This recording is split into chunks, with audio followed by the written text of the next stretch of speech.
Warning. The Dragon Between podcast may contain language and adult humor that is unsuitable for those 13 years and younger. Viewer discretion is advised. You're listening to the Dragon Between podcast, a 5th edition Dungeons & Dragons campaign that takes place in the Eberron pulp fantasy setting created by Keith Baker.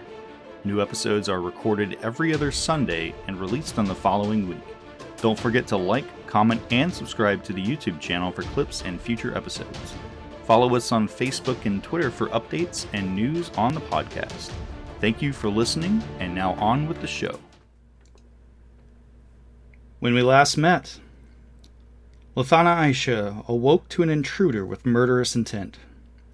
The perpetrator eventually being revealed to be that of the long-dead mother of her traveling companion Auri. The sound of Lathana's cries for help roused the group, and one by one they moved to help their friend, finding a bit of resistance in the form of mechanical bug swarms. Lathana was nearly slain, if not for the quick actions of her companions, and her attackers suddenly ceasing hostilities towards her. Auri's mother was then bound and confined, allowing the group a moment to digest what had just transpired.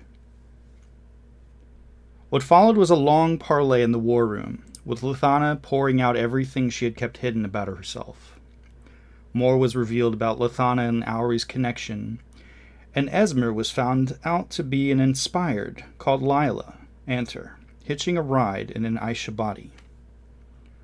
Lila revealed much about herself and her own family, including her potential connection to the apparent architect of the Aisha and Anastasia family woes. She then asked to travel with Auri's mother and utilize Moira's ability to track those who had vengeance sworn against. Several days passed, and the New Horizon finally reached the border between Droam and the Shadow Marches. After encountering an apparent border patrol and making a quick stop to have the airship searched, the New Horizon continued southwest towards their destination.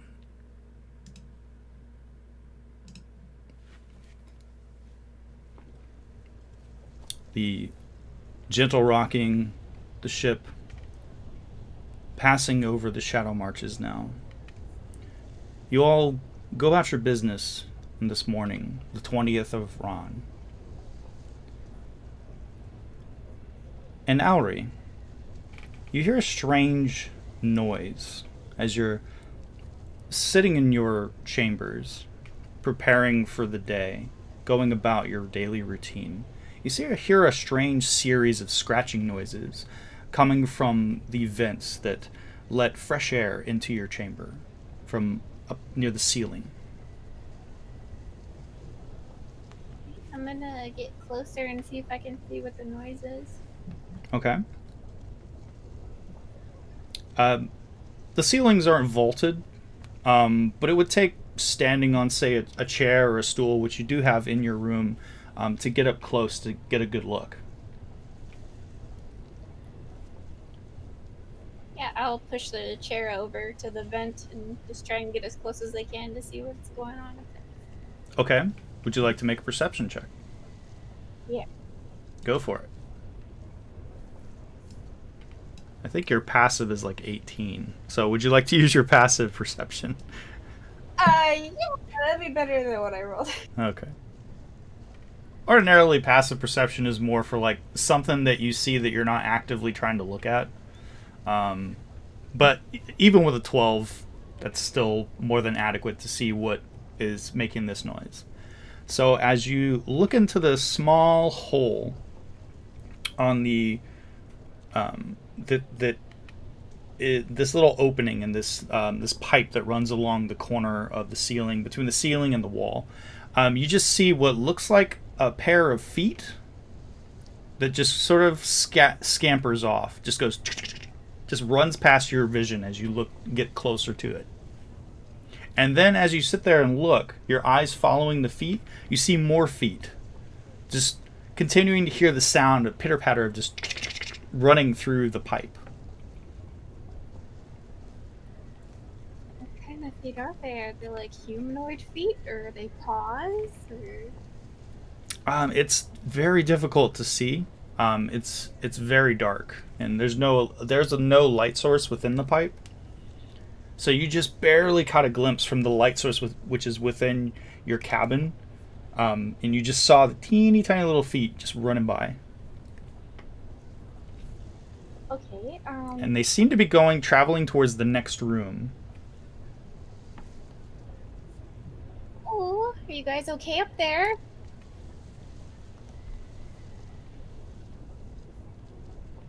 Okay. Seeing that that didn't work, I'm going to cast Speak with Animals on myself, and I'm gonna ask again.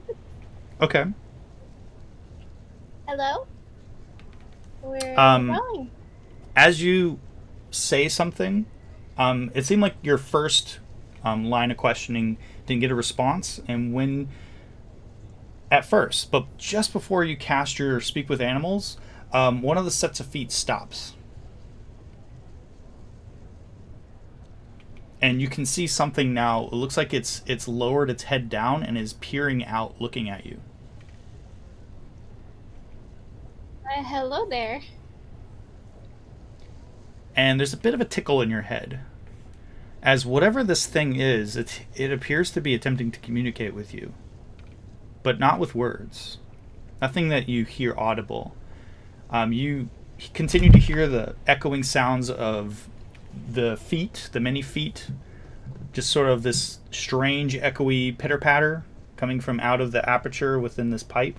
And you can see now this little creature which is now looking at you, and it's very, very cautiously poking its head out of the hole. Okay, I'm gonna stare at him quizzically, waiting for him to answer my question. It's not so much words, it's more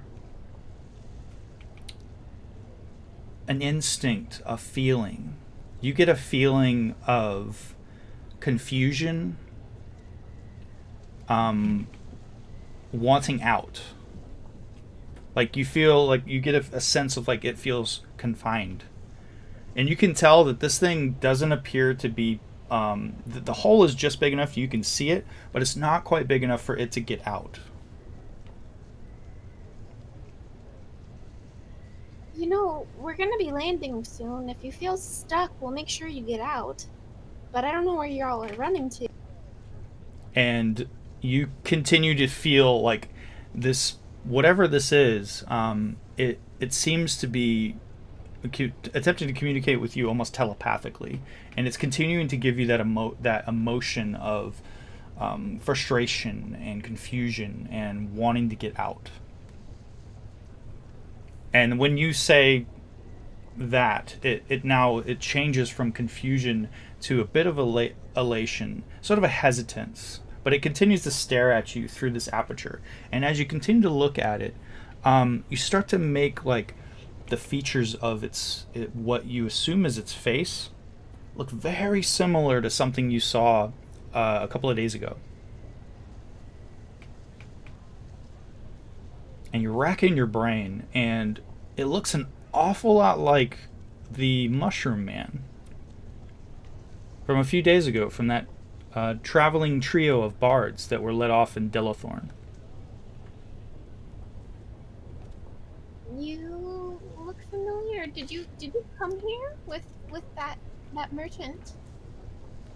I was actually bards. Okay. Did you come here with that bard? It seems like it doesn't quite understand what you're saying, but you get the sense in its response, in your line of questioning, that it's mulling over what you've said and it's putting two and two together, and you get a sense of parent. You just get the word parent in your head. Oh. Alright. And I don't think this ship is really the best place for you to live, huh? Okay, well, It just sort of nods. It blinks its eyes. Its eyes are almost like black coals, and its eyes kind of blink a few times as it nods its head a little bit. Talk to the captain. I'm sure we can make sure you get off safely once we land. We'll be landing soon. And it continues to just look at you and regard you through this tiny little hole. The sound now, the pitter-patter, is gone. Apparently, they've all run off to wherever those pipes lead on the ship. I don't know where you guys are going, but it might be safer if you stayed in here. And you watch as all of a sudden the feet go from a standing to an Indian-style seated position. This little thing is now sitting Indian-style, staring at you through the hole. Yeah, that's right. You can stay here with me, and I'll make sure that you get off, okay? It just nods. You get a feeling like it's getting... The feeling that you're feeling of that trepidation is starting to go away a bit. It seems hopeful. Expectant. You guys can stay in here in my room. You can get your friends, and I'll go talk to the captain. As soon as you say that, it hops up on its little feet and goes and runs off. Okay. Oh, I'll still speak to the captain for you. It's gone. All right. Well, I yelled that out at it, and I'm gonna go and find Eli. Okay. Eli, where are you at on the ship? It's early in the morning. I am in my master chamber. Okay. In the middle... Go ahead. Sorry. In the middle of my morning bath. Oh, good lord. There's no bathtub in your room.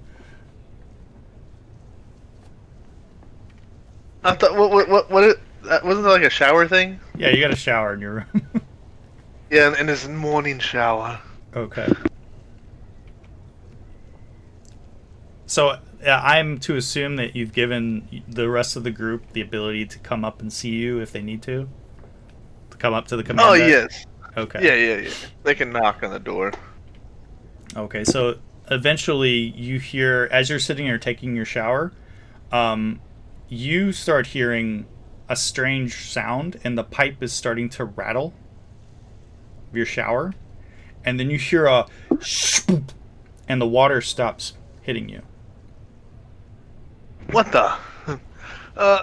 What's going on? And you are now getting this weird sensation in your head, as if something is like saying, out, get me out, get me out. Like something's panicking. It's this weird telepathic message that's entering your head. It's not quite formed like sentences, it's more feelings. And you then hear, eventually, the sound of someone knocking on your door. Eli will... 1 second. He'll like put on his robe and open the door. Okay. Ari, what's going on? Oh, hey, Eli. I have something to speak with you about. Is this a bad time? Oh, no. I just finished. For some reason, my water just suddenly turned off. Oh. It's an intermittent spitting as the water starts to spray in various angles, and there's a sound of something within the shower head, which is like fumbling around potentially inside of it, and water is spritzing and spraying out onto the lacquered wood floor just outside of your shower. It's like shooting out like a jet in various directions. Constructs, can you fix that? And as soon as you say that, one of the balls descends from the ceiling just above your bed and pops onto the floor and rolls out, and then becomes the smaller version, the gnome-sized version of a Warforged. And Haxor 1 says, "Captain Darwin, what can I do for you?" The shower is doing some weird stuff. And the little Warforged now turns and looks in the direction of the shower, and it seems to be scanning the bits of puddles of water, first from you as you stepped out of the shower, and then to the little bits of driblets here and there that seem to be coming from the shower head.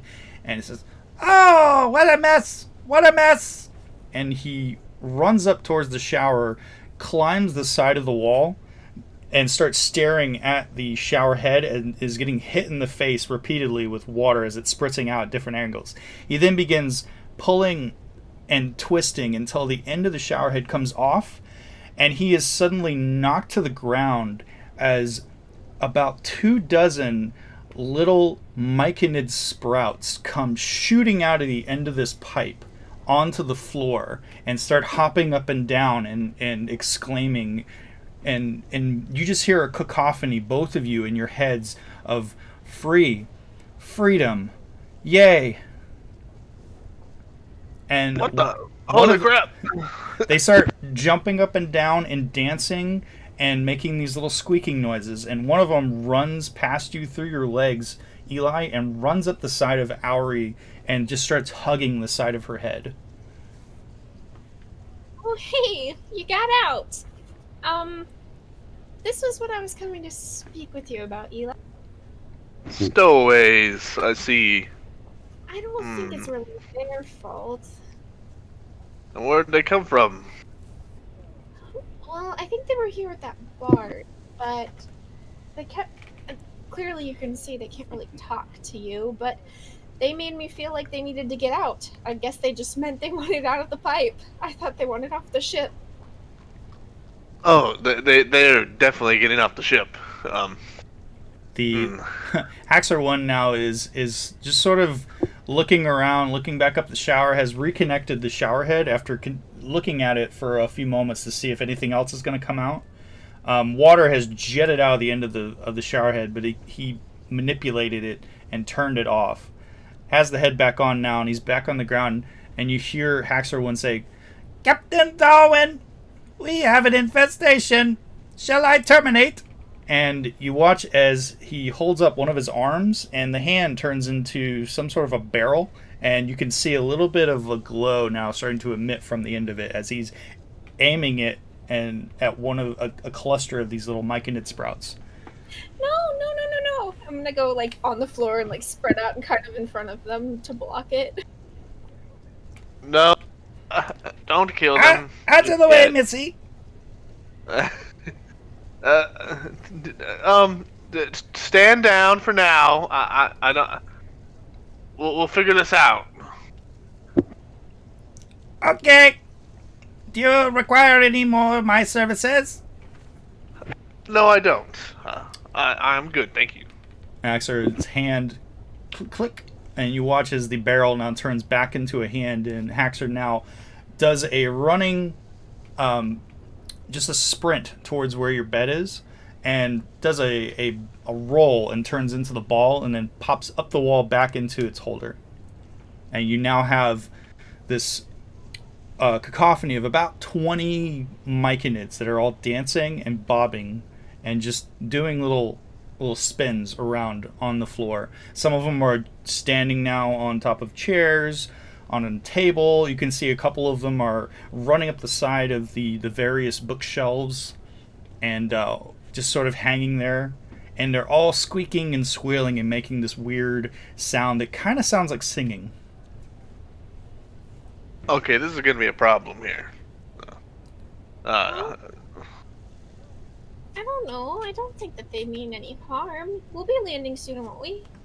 We can get them to safety. And where will they be going when we land? I don't know, but I'm sure we could figure something out. Maybe we can find someone else that's able to communicate with them? I don't know. It's not me, unfortunately. Or just let them explore the world in the shadow marshes. It's not like it's that dangerous. As long as they're off my ship. But, yes, do you know how to let them follow you? I don't know. This one's the only one that seems to like me. Hey, get down from there! Hey! You! Fine. He's climbing on my bookshelf! That one. One of them now, a couple of them run now to you and are tugging on the end of your robe, Eli. One of them's like grabbing the edge of your robe and like stretching it out with his little hands, and he's like studying the embroidery. And another one is like trying to climb up your back now. Oh, stop! What is this thing? You get the sense that they are all very happy and just elated to be where they are right now, out of those tiny confined pipes that spread throughout the ship. Well, Eli, if you don't know what they are, there's only one other person on this ship that might. And I'm gonna put my ring up to my finger and call for Zito. Zito, are you awake?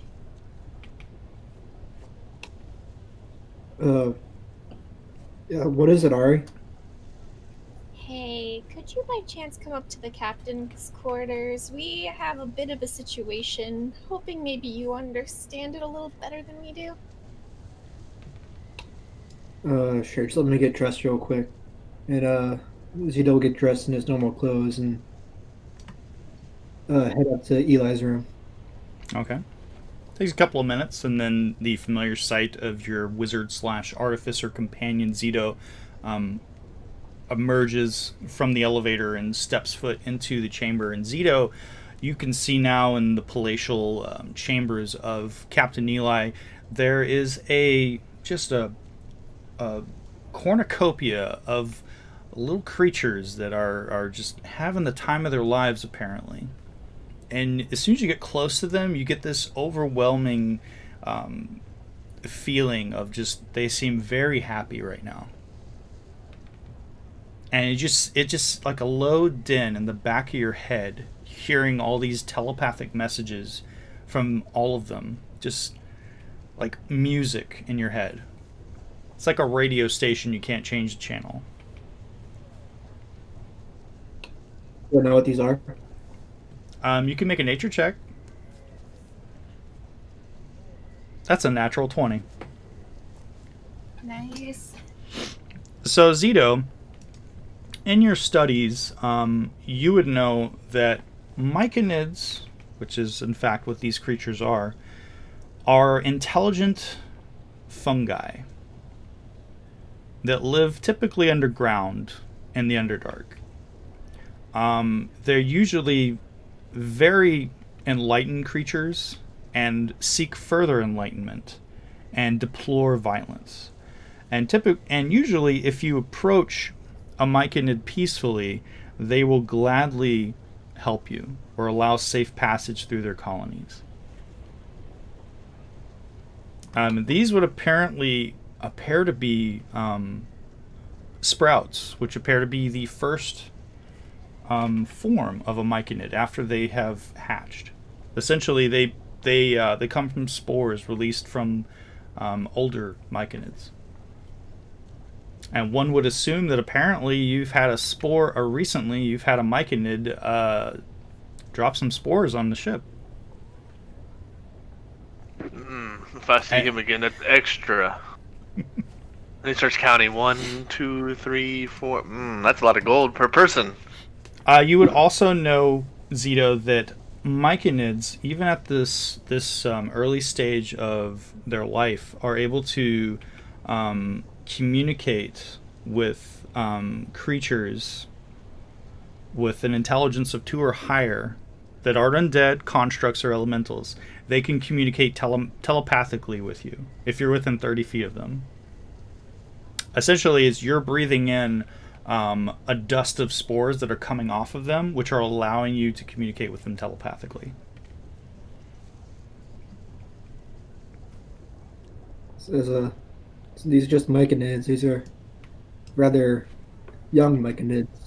It's Ari. And I will share an image with all of you. This is what they'll eventually look like as they get older. I like them. Yes. They're cute now until they start spreading all over. No. This ship is a prestige elite vessel. We don't have cockroaches aboard. And as you say that, these creatures now, one of them is on your bookshelf. 3 of them have now pulled one of the books out, and it's about to fall and squish another one that's on the floor below that's like getting ready to catch it. See, I told you, they are dangerous. They're not dangerous. Zito will pick up the one that's on the floor. Okay. As soon as you reach your hand out to grab it, it runs up your arm and sits on your shoulder as the book goes boop onto the ground. And the other 3 just sort of scatter and do backflips and cartwheels out of the way to avoid being squished.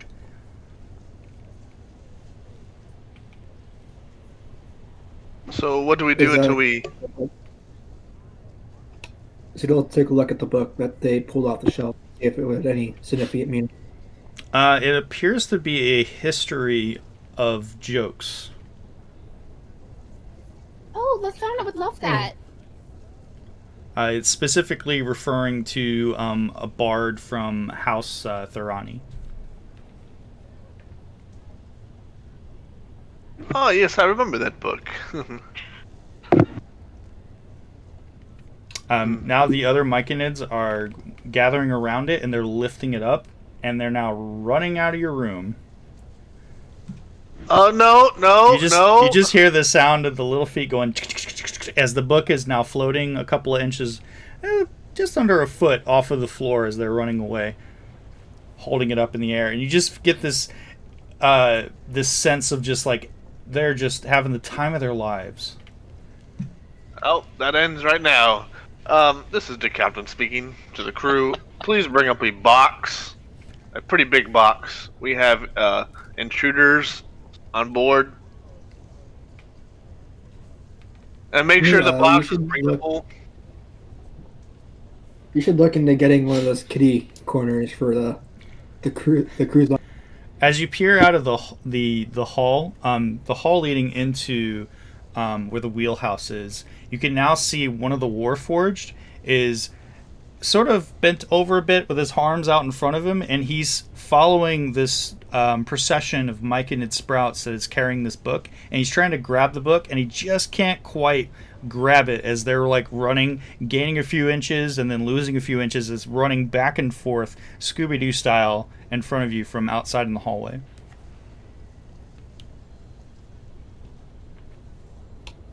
I like these Myconids.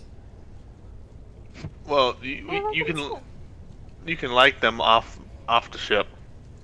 You can look at them when we land in the box. What do we get to say, Ari?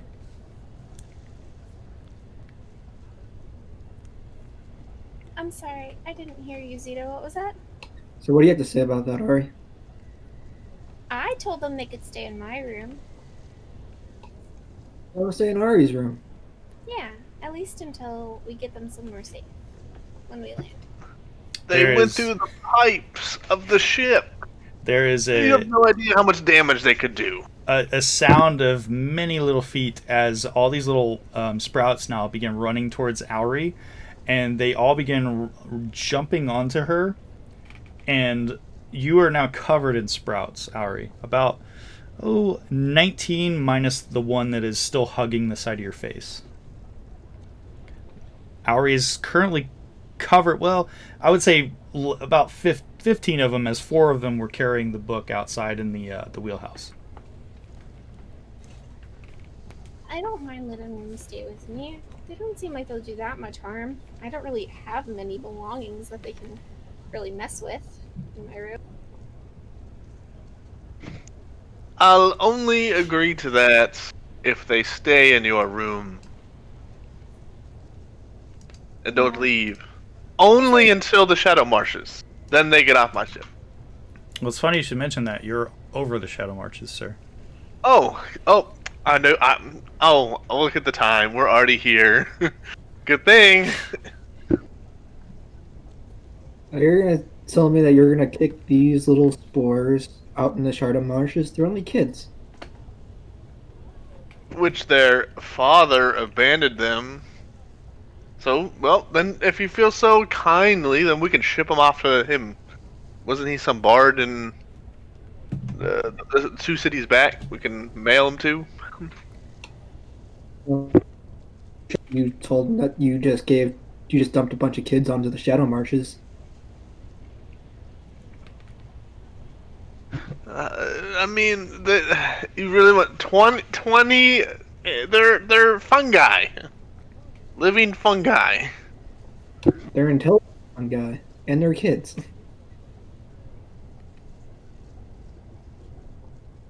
And plus, the ship is going into maintenance.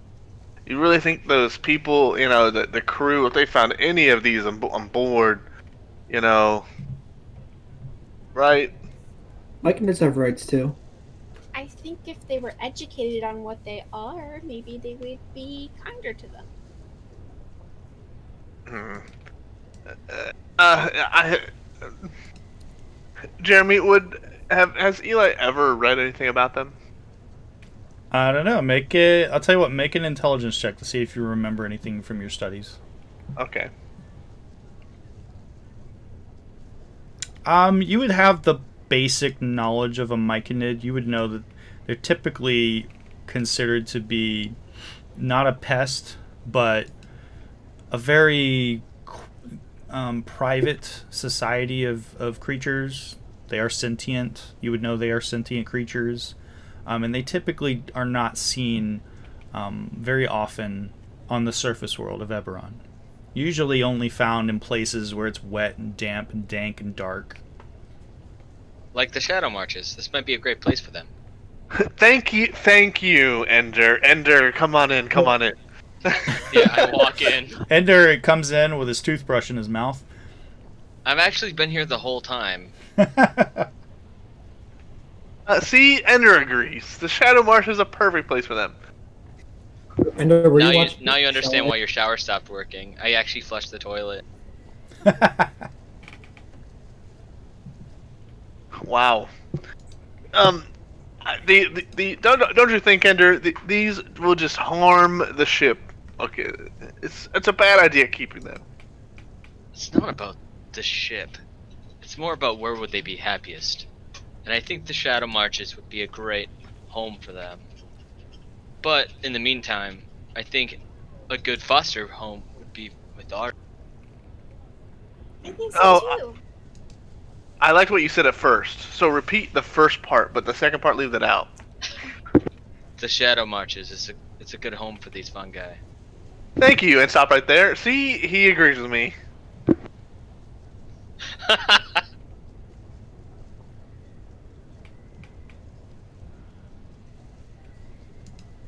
I don't even in your room. I mean, this is a bad idea. Let them stay, Eli. Where are you on the ship, Luthana? The fauna is sitting in her room, looking at the ceiling on her. Okay. There's a soft knock on your door. Should be like go up to the door and open. Okay. You see the familiar sight of your Goliath companion, Gunthral, and he's standing in the hallway in your door frame, looking at you, and he says, "You all right?" Oh yeah, I'm fine. Want to get some breakfast? You got time to talk?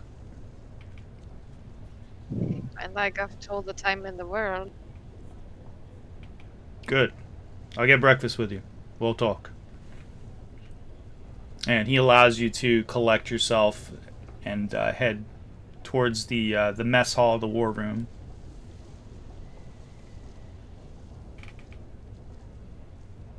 And you notice he's carrying something. It looks like a letter.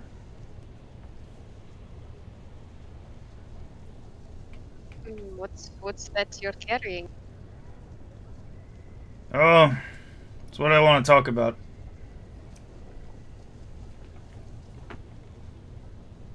Afraid I'm gonna have to find passage back to Karnath. Oh. Is it your previous crew calling from the... No. Apparently I knocked up that tiger chick. Got a cub on the way. Ah. What in Lord's name was that? That was Ani. She went, oh shit! I had it. At least someone had. Well, it sounded just like a tiger cub. It did sound like a tiger cub.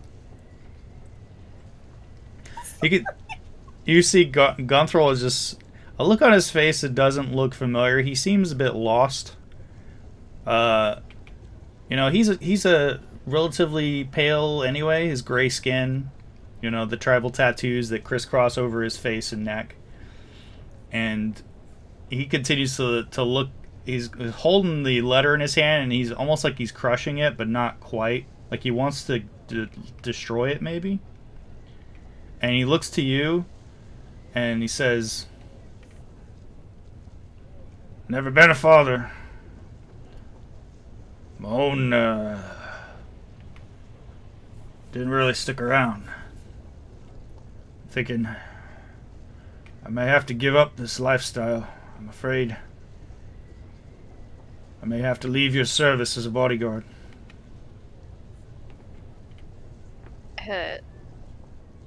Lithana kind of, at hearing the news, she covers her mouth for a second, kind of smiles, and she's like, "No, Gunny. As much as you sleep around, I'm surprised you haven't been a father before. I'm just saying." Well, to be honest, I didn't think it was possible. My kind, we have a tendency to sterilize us at a young age. I get the feeling that perhaps this change might have kickstarted something down there in the loins. I see. What I'm saying is my pecker wasn't working. But now, apparently, if this is to be believed, it's a miracle. Well, I suppose you are a miracle, Gunny. You're a walking miracle. So, I didn't want to tell anyone yet. I wanted to talk to you. Because, we have our arrangement. Yes. I haven't really paid you anything for your service, and don't worry about it. I'm loaded. Are you sure? Yeah, plus, apparently, I'm about to potentially marry into some money, so I think I'll be okay. Fair enough. Well, thanks for letting me know. You don't mind if you keep this between us, would you? That's fine. At least for now. You know me, I have my long list of secrets. That's why I told you. You seem pretty good at keeping What's secrets one up more? until recently. Yeah. What's a She few just more kind of secrets between friends, right? Yeah, she just kind of looks towards the corner of the room, kind of distant for a second, and then looks back. It's like, yes. Well, I'm gonna go find some chow. Maybe I'll eat that gnome before I leave. Connie, you apologize and should join her. Oh, as she... hells no. Fuck that guy. You apologize for me. How about that?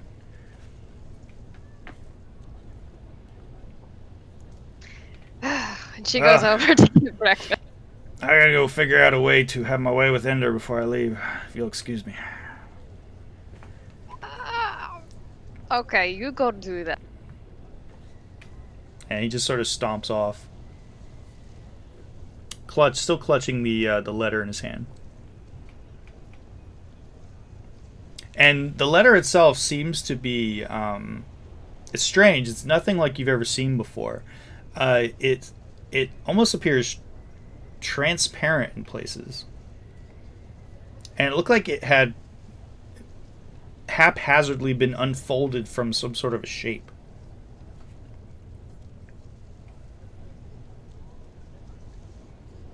Can I see what shape?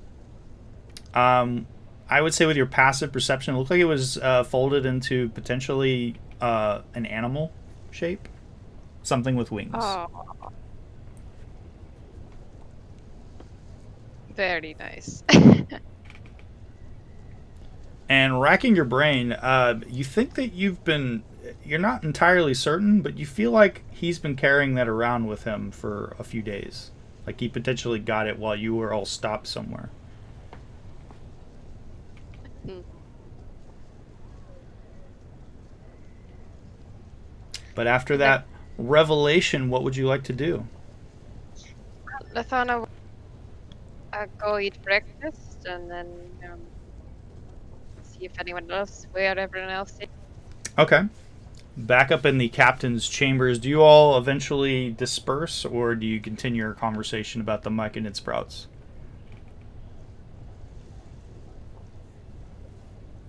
Did we come to a decision? I'm not entirely sure. Well, I definitely don't want any harm coming to them.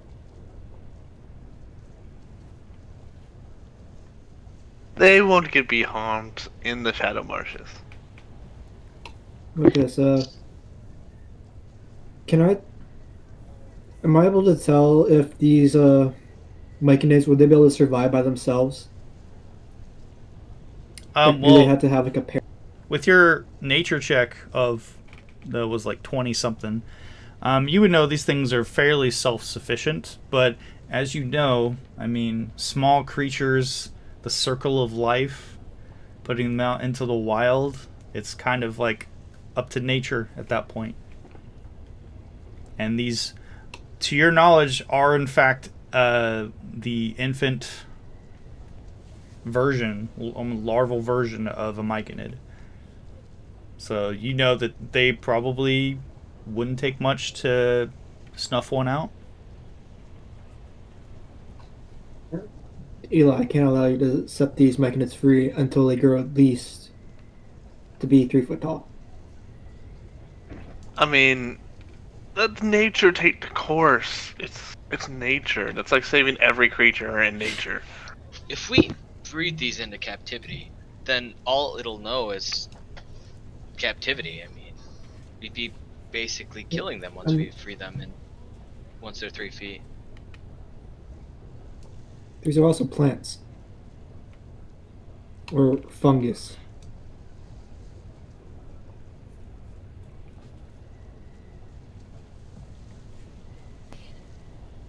Is it normal for their parent to leave them when they're so small? Zito would know that typically myconids are very careful about creating offspring so that they don't exhaust, their colony supplies by making too many of them. So this seems like potentially a random event. And they're usually very protective of their offspring. So perhaps this was a mistake? Random act?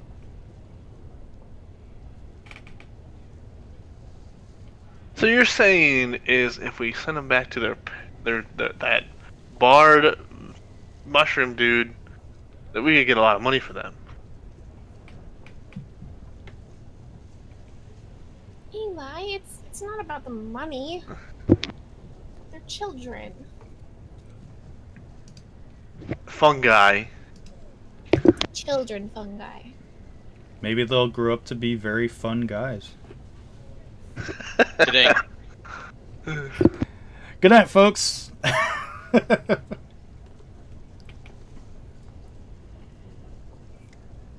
Lathana walks into where everyone is and says, "Oh my goodness, what's You just see a whole bunch of little creatures that they sort of at times they go from standing on two little legs to tipping over and walking on all fours. They almost resemble puppies, but they have these very pronounced heads that come up in various shapes. Oh. Alright, guys, I've got a good one. Why was the Mushroom Man invited to all the in Sharn, just everywhere? Why Lathana? Because he was a fungi, get it? He was a fungi. You There know, is Lathana, you nearly have a sneezing fit as your nose is tickled, and you suddenly hear this just an absolute deluge of feelings of laughter. And you hear this just squeaking noise coming from seemingly from these creatures as they all seem to be jumping up and down and now dancing. Some of them have come off of, as you walked into the chamber, you saw that many of them were hanging off of the side of Auri's body, and others have have sort of dancing around. You can see a couple of them have a book open in a corner and seem to be trying to read it, or they're just looking at the words on the pages. And Lathana is smiling, and it's sight that most of them haven't seen in a long time.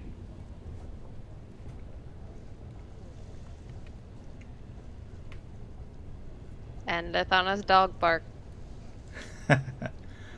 As you look over to Captain Eli, you've not noticed that one of them is now nestled in one of your pockets, and it's poking its head out with its two little hands and is looking around the room. Where'd you come from? I'll try to pick him up and put him on the ground. And he lets you pick it up, and as you place it onto the ground, it all of a sudden like tries to rush back up and climb up the side of your leg. You're not entirely certain how this thing got the drop on you and got in your pocket, but it's going back for that pocket. Where's the I'm gonna call the crew. Where is the ETA on my box? As you say that, there is now one of the Warforged crew walks into the room, Captain, and has a wooden crate, with a lid, and now sets it down in the middle of the chamber, and begins walking around trying to grab the little myconids and put it in the box.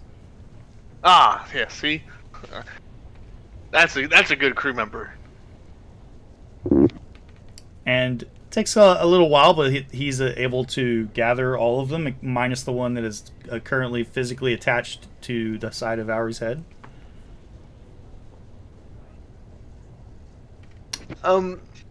You mind? And when I say that, I mean to say that this thing has spread its body out and flattened its arms and its legs into like a little hat on the side of Auri's head. A living hat. Adorable. It seems like it's fused to your hair. And you just get this overwhelming sense of the word home in the back of your head, Auri. And mother. Oh.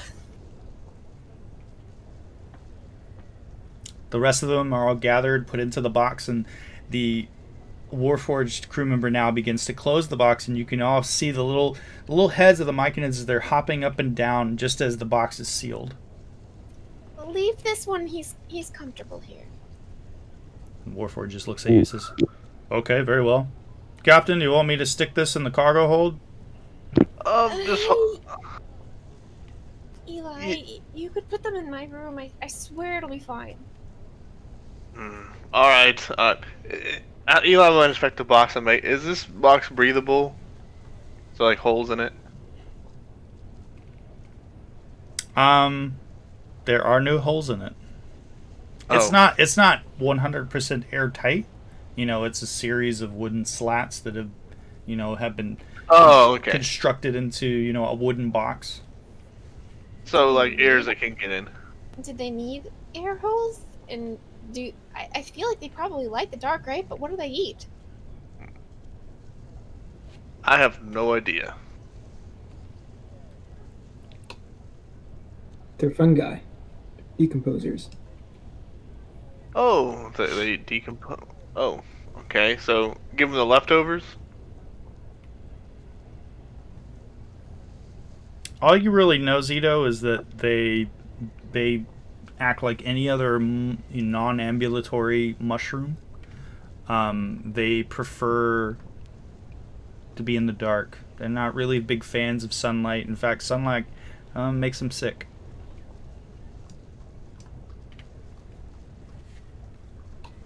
As long as we give them something to feed Um, off of and keep them out of the sun, they'll be fine. You're also fairly certain that they will die if they're in direct sunlight for more than an hour. Oh, okay. Why did you say okay like that? Oh. So we're gonna put them in the room that Eli has no access to. Also, Eli, you'll find out that they're weak to fireball. No, stop. They are lawful neutral plants. They are. What? They are an infestation on board this beautiful ship. Eli, you're gonna be a fantastic father when you eventually have children. Right? Fine. Ari, you can keep them in your room. Just make sure they don't leave.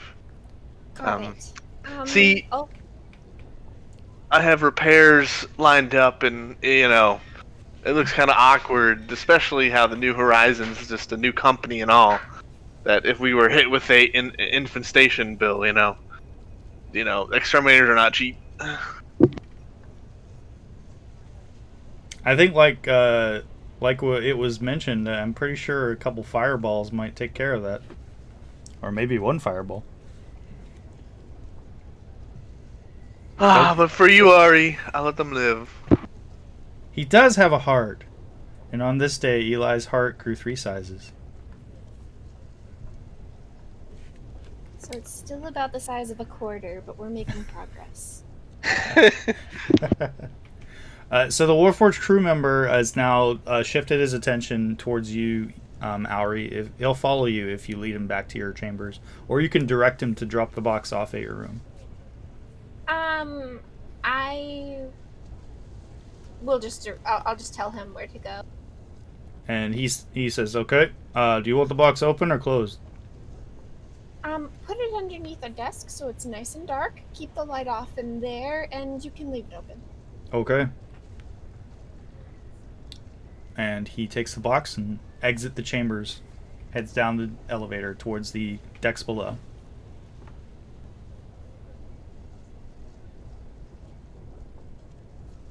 Well, now that that's settled, we're almost on the Shadow Marshes. Actually, pretty much right now. We got a cargo to deliver to them. And I have repairs to make. Anything else?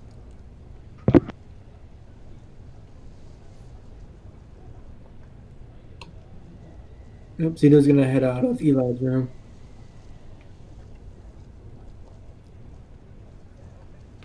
Eli will walk out and go to the command deck. Okay.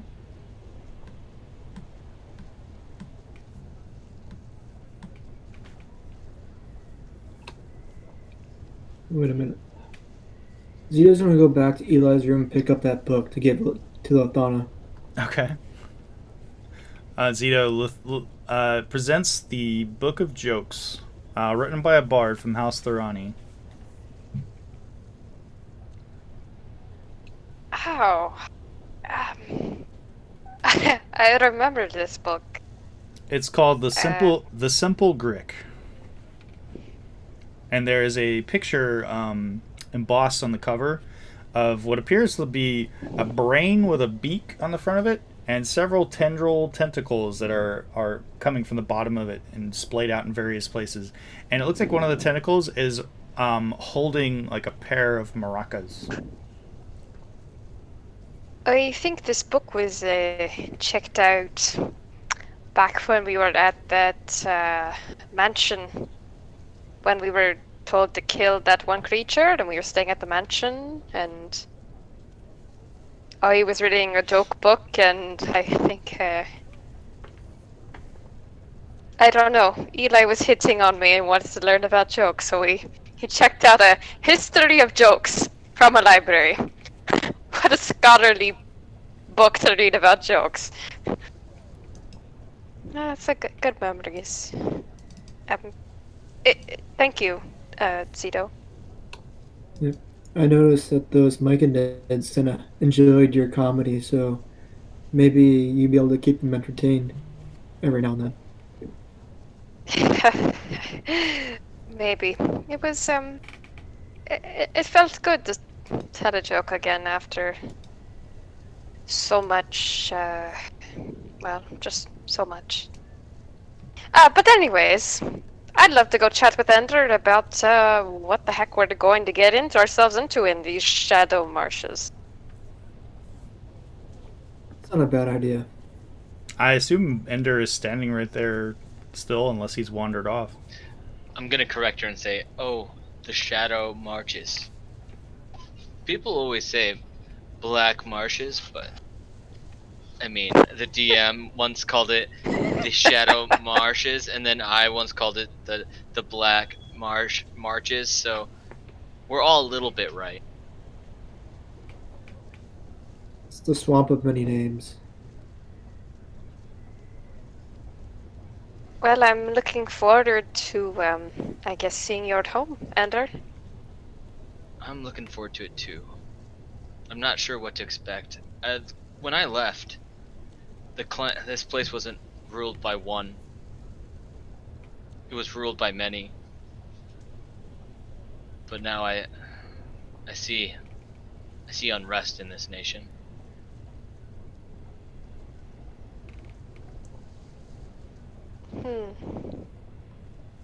Well, if you want, you can impart to your companions who are currently standing within the palatial suite of the captain's quarters.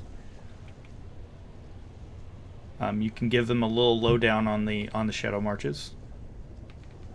I would like to, yes. And by that I mean I can exposition dump a bit for you. Oh, exposition dump. Crazy. Also, Okay. you have to make sure that I'm charming and handsome during the entire thing, because Okay. I'm the one that's Sure thing. also like everyone likes me a lot, and people tip me money because I'm so bountiful in knowledge. So, essentially, Ender very eloquently details a short history lesson on the Shadow Marches. He explains how there's no lightning rail that crosses the marches, and House Orion does not risk its caravans in the marshlands. There's no trade roads connecting the scattered villages, and for many generations, the clans were essentially independent kingdoms, battling challengers to maintain their dominions. That all changed with the rise of House Zarash'ak and the demand for dragon shards. The kingdom of Galifar, essentially, that became a serious commodity. The mystic crystals became a source of wealth and influence for the heirs of House Zarash'ak, provided they could find them and move them to the markets in the east. 3 dominant clans rose in House Zarash'ak that were able to establish refineries. But for the most part, those ancestral homes are just too deep in the marches to really facilitate an easy trade route with Galifar. So essentially, the leaders of those clans came together to build the largest city the marches had ever seen, and a port where they could carry the shards and their services to the wider world. It became difficult and almost darn near impossible for them to erect a city on the shores of the Zarash Bay.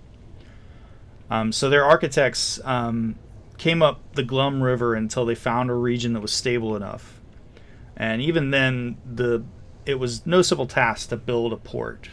The Glum River itself is unpredictable and prone to floods, and the only way to secure a foundation was to raise the city above the river.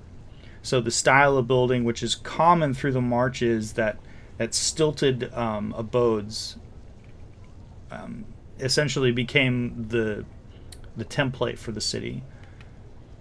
And it took about a decade with all the resources from all of the 3 great clans to build it. And some Tauren druids were able to raise up these enormous oak trees called Merk oaks from the depths of the Glum River, and they were able to build this city that stretches out along the port, along the Glum River.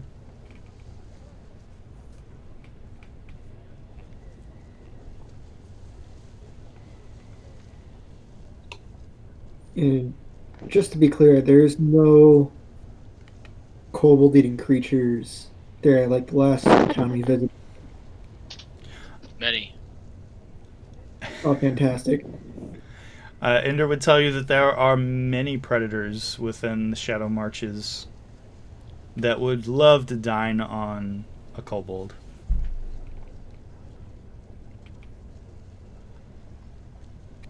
I'm just gonna tie myself to Ari right now. It's okay. They'd have to get through a bear to get to you.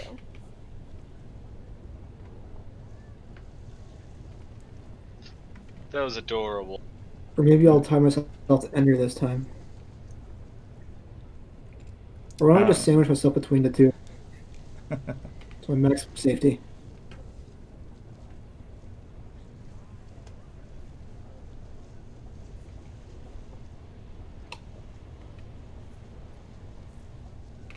Well, as long as we're here, I'm gonna go down to my workshop and see if there's anything else I can do. In answer to your question, Eli, as you sneakily typed it in the chat, you're nearly a day away from Zarash'ak.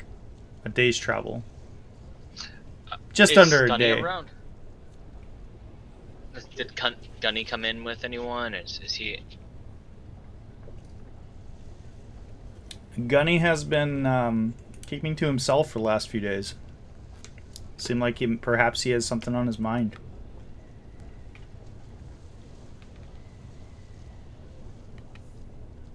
This is your captain speaking. We are 1 day out. 1 day at the port.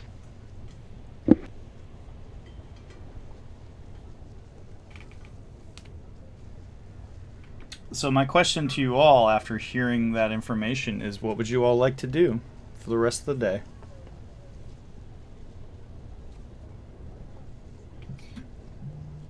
While they're figuring out what we're doing as far as if we're going down and whatnot, I'm going to try and sit with the little spore guys and like give them like different little things to see if they'll eat it.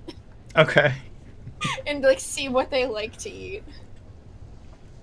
Well, throughout the day, as you present things to them, they seem to just kind of like exude like a sort of like a fuzzy. It's almost like they begin to exude like this fuzzy, foamy material that comes out of their hands and their legs and lays over whatever you give to them. And throughout the course of the day, they just sort of very quietly sit near whatever it is you've given to them. And this fuzzy spore, it just sort of it seems to evaporate. And whatever it was on, it seemed to draw all the nutrients out of it. Interesting. So I'm sitting there also, and I have my book open in front of me, and I'm taking notes, but they're Ari notes, so they're mostly just like scribbles and like doodles that only would make sense to me. Okay. Is it the same book that you retrieved from Vivian's house? Yes. Okay. As you've been flipping through the book, you've been noticing, Alry, that there were a few times where Vivian had drawn masks in the book, in the margins. You'd not really ever noticed it before until now, and you're slowly realizing that these seem to be references to the mask that Mora had taken to wearing. One that I have one of now, right? Correct. You have the Mask of Joy.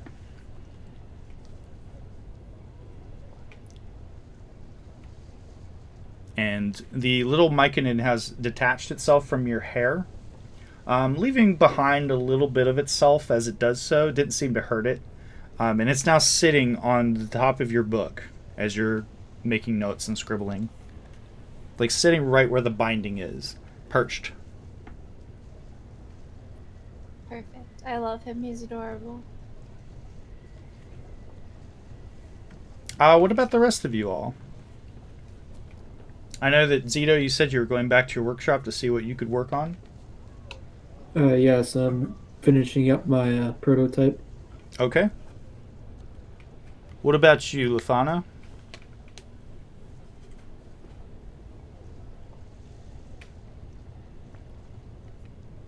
Lithana is, she will shoot some arrows, sit in her room and think for a while, and listen to Ender talking about the Shadow Marshes, and just kind of reflect on the past couple weeks. Okay. And Ender, are you sitting with Lithana, regaling her with tales of your homeland, or what are you doing? For as long as she'll listen, and as soon as we're done, I'd like to go the New Horizon, the storage and skiffs level, and meditate right there in the middle of the deck. Okay. That's how I want to finish my night. All right. Eventually, Ender, Gunthral makes his way onto the deck.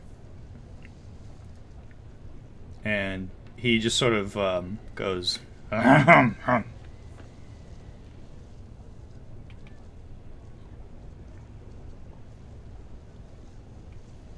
You, busy? Oh, I know you and I been forming a bond some time now. Not really sure what this bond is exactly between us, but I'm afraid I'm gonna have to leave it at friendship, if that's all right. gonna look at him very seriously, and say, "I understand." All right, good. So no need to get all mushy. Can't really talk about it. It's kind of private. But I want you to have this. And he was carrying, behind his back, he presents a If you say roses, it's over. he presents a weapon, Okay. holding it out in front of you. The weapon itself doesn't appear to really be something that you've really seen him do much with. But it is a very large axe. It's a large great axe. And he says, "Truth be told, where I'm going, I don't really need this. Something tells me that you might need it in your travels. Don't know if it's something that you would be interested in, but I wanted to leave a piece of me with you. This is Gore Shatter." And he just thunks it on the deck. And you just see this beautiful, ornate axe, and you can see that there's scroll work that covers almost every surface of the weapon.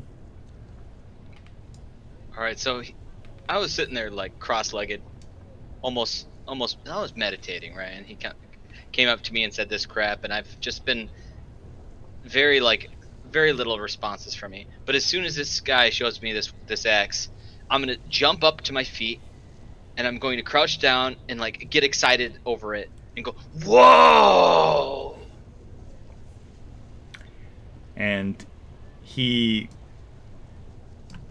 is resting his hand on the end of the pommel of this thing, and he just sort of rocks it in his hand a little bit, seems a little wistful about this decision, and then he leans it towards you to grip the end of it.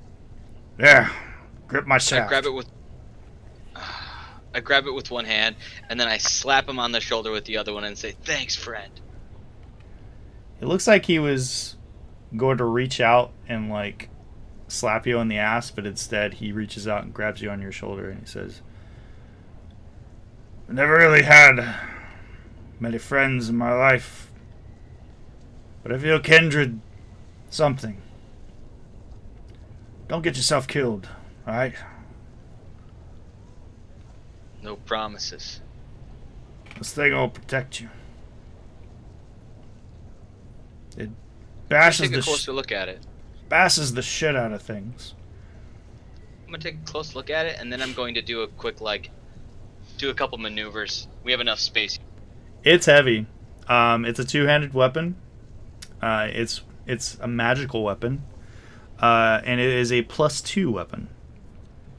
And he explains to you that if you hit an object, it's an automatic crit. And it can deal bludgeoning or slashing damage depending on which end. You notice one end is a great axe, and the other side seems to be almost like a hammer, like a flat hammer.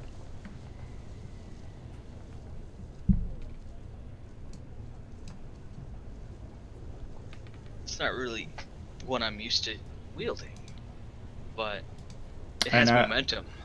I will put Gore Shatter into your inventory.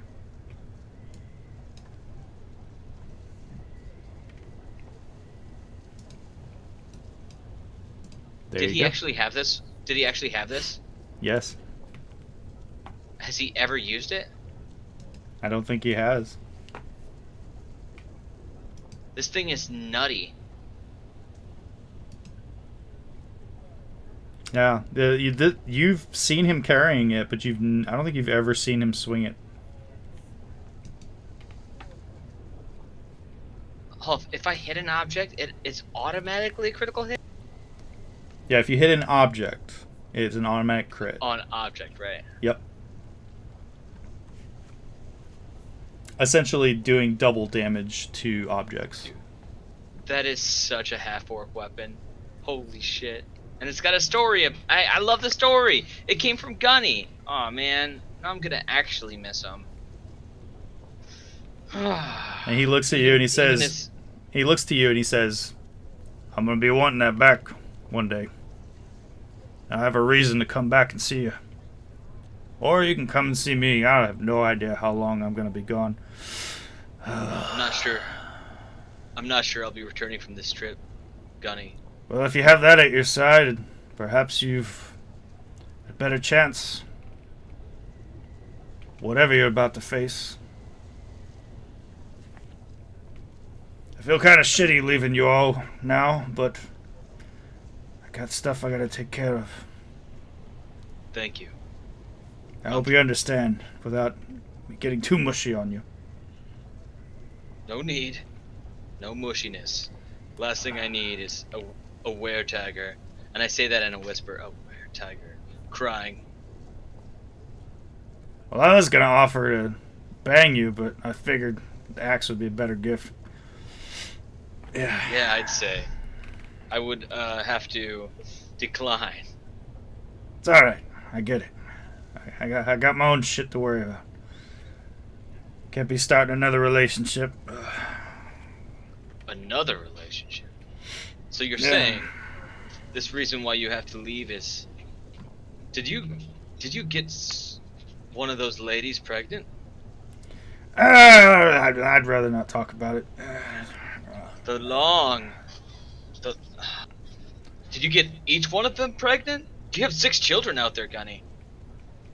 Let's just say I might have a cub on the way. Yeah. And leave it at that. She's a pretty Let's not talk about it anymore. You can tell he's visibly uncomfortable talking about this. It's bad enough. I'm gonna have to find a way to get back to the mainland. Can't take the ship back. I'm pretty sure that Eli would be absolutely pissed if I told him to take me back right now, this second, and add another week on to travel.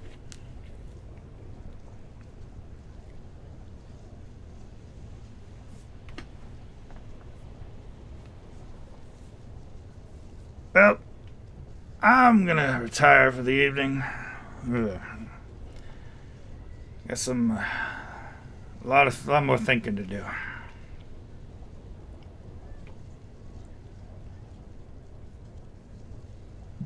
And he, Good night, Gunny. with Thank that, nods in your direction, gives you a curt nod, turns on heel, and walks away.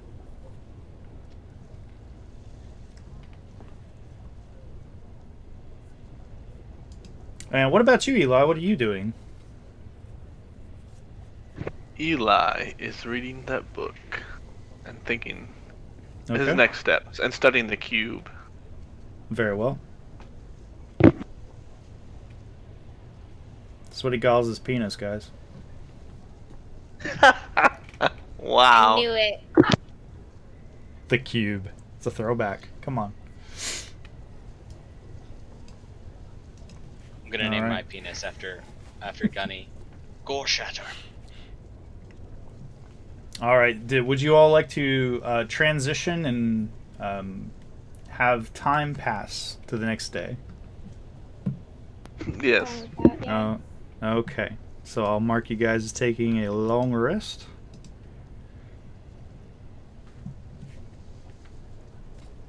After a night of peaceful rest, you all begin waking up. There is a clarion call throughout the ship, seeming to come from the command deck, the wheelhouse. And you all hear the familiar sound of the first mate of the ship, Elro, as he says, "Zarash'ak in the distance! Captain, if you would report to the command deck, please." I'm coming. Give me a few minutes.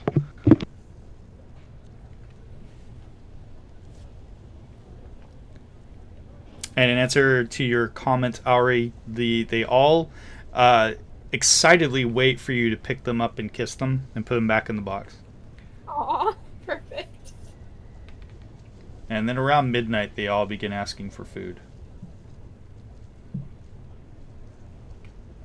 And turn into gremlins. I'm just kidding. Oh my god, that's a lot of names, Zito. I would love to name them all. But it I would think be a what lot. really matters is the one that's like attached to you. The one who is there, yeah. He needs a name, but I want him to like his name too.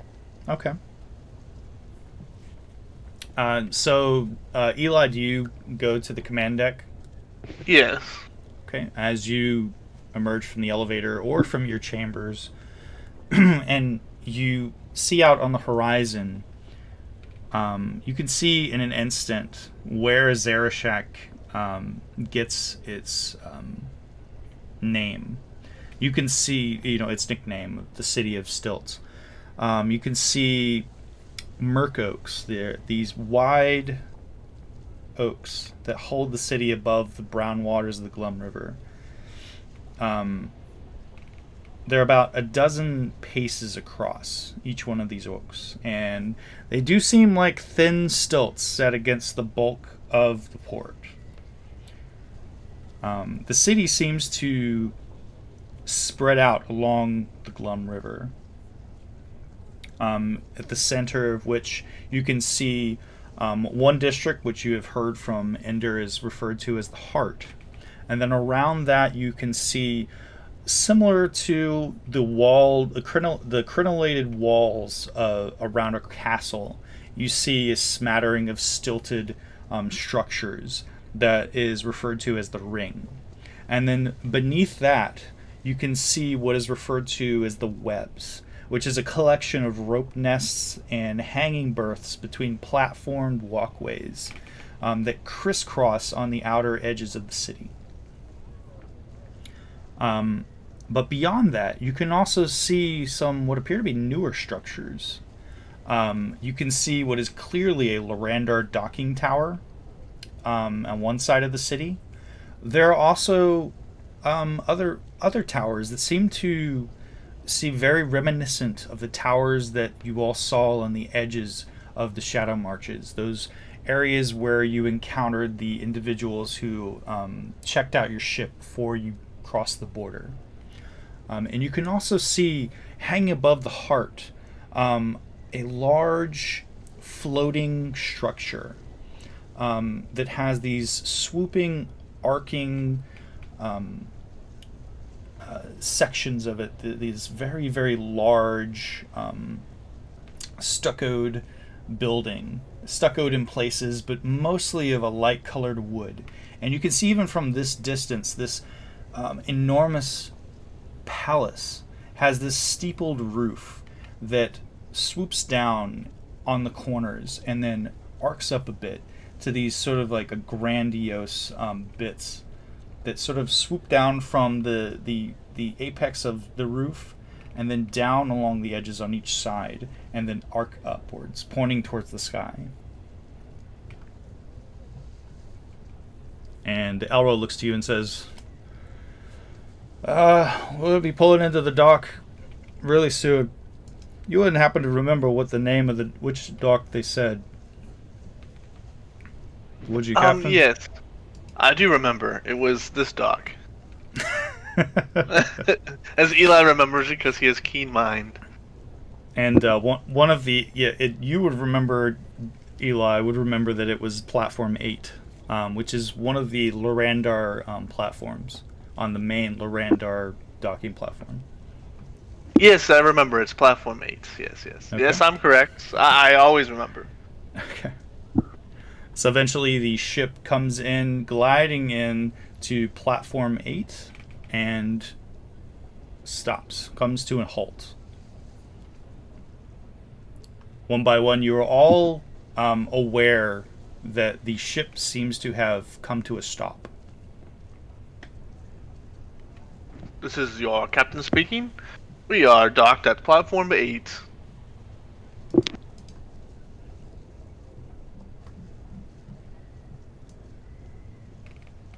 And the crew make no bones. They set to immediately beginning the process of opening up the sections of the ship that need to be opened up. They open up the side panels, which reveal the skiff area. They open up the massive doors for the cargo level of the ship. And what do you all do? Do you all assemble on the docking platform, or do you all stay on the ship? I'm assembling on the docking platform. Okay. I'm with Eli. Ender and Eli Let's heading not- towards the docking. Lithana joins as well. As will I. Okay. I'm gonna hold off. I'm gonna stay in the room with the spores until they tell me what's going on down there, because I trust Zito to tell me accurate information, whether it's safe for them. Okay. You're supposed to keep me safe. Yeah, you said you had Ender too, though. I guess so. So you're strapping to Ender for now. Climb on Ender for now. I'll be down there to protect you later, and don't worry. If there's any trouble, I'll be there in a heartbeat. So he doesn't replaced by the Myconans. I see how it is. Okay. No! So on the docks, the cargo bay door opens, and Eli, Ender, Lithana, Zito, you stayed behind on the ship with Auri? Oh, no, I'm with everyone else. Okay. Gunthral also is assembled with you all. As the door opens, you can now see crew members that begin to walking towards the ship. They're checking the mooring to make sure that the airship is securely connected to the side of the dock to make sure that there's no issues with it bouncing against the side of the docking tower platform. And you see a gentleman who appears to be of orcish descent. He is of a half-orc. He has sort of a mottled gray-green colored skin. And he has these light, sort of a lilac-colored tattoo on the side of his left temple that seems to be in sort of a swirly pattern. And he is wearing these long blue, sort of like a sky blue robes. And he has emblazoned on one arm, you can see what appears to be an upside down teardrop shape with an eye at the top of the teardrop. And he looks to all of you and begins directing individuals. He says, "Good morning. By order of Lord Zaduk Konton, this vessel is to be quarantined until the Konton Loyalist crew have verified there are no ZB stowaways hidden aboard. If you have a grievance, I suggest you take it up with Lord Zaduk personally. Do I know that name? Yes. Can you spell it out? Zaduk. Z-A-D... Oh, Zaduk. Z-A-D-U-U-K. I hate him. He was your commander. Zaduk was the head of your clan. He was the one that released you.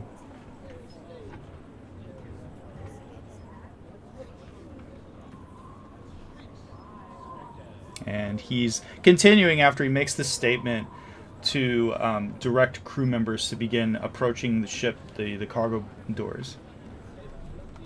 And he continues, he says, "Which one of you is the captain?" Yes, I'm the captain. I hope you'll not mind if my crew begin investigating and checking for stowaways. What do you mean, stowaways? Well, there have been several attempts on the Shogun's life by the group, the terrorist organization that calls itself Zaduk's Bane, or ZB for short, over the last year. Therefore, we must take every precaution to ensure that the Shogunate is protected. I hope you understand. Yes, I understand. I'm bringing aid. Yes, I am aware. Your ship, the New Horizon, I believe? Yes. We received word from House Lorandar that you would be arriving. Thank you for arriving in a timely fashion. This relief efforts from House Zarash'ak will be much appreciated. I guess send your crew in to do your thing. Just careful, the carpet's recently cleaned. Carpet? Floors. The floors. Just the floors. My rug in the middle of my room, you know. Very, very pristine. Don't worry, the Loyalist crew are absolutely professional and will take great care in ensuring that they don't damage your property, Captain. Well, thank you. Thank you. Now, if you would all please present your traveling papers, we will be inspecting the ship from top to bottom before you are allowed into the city. That includes every chamber, every deck.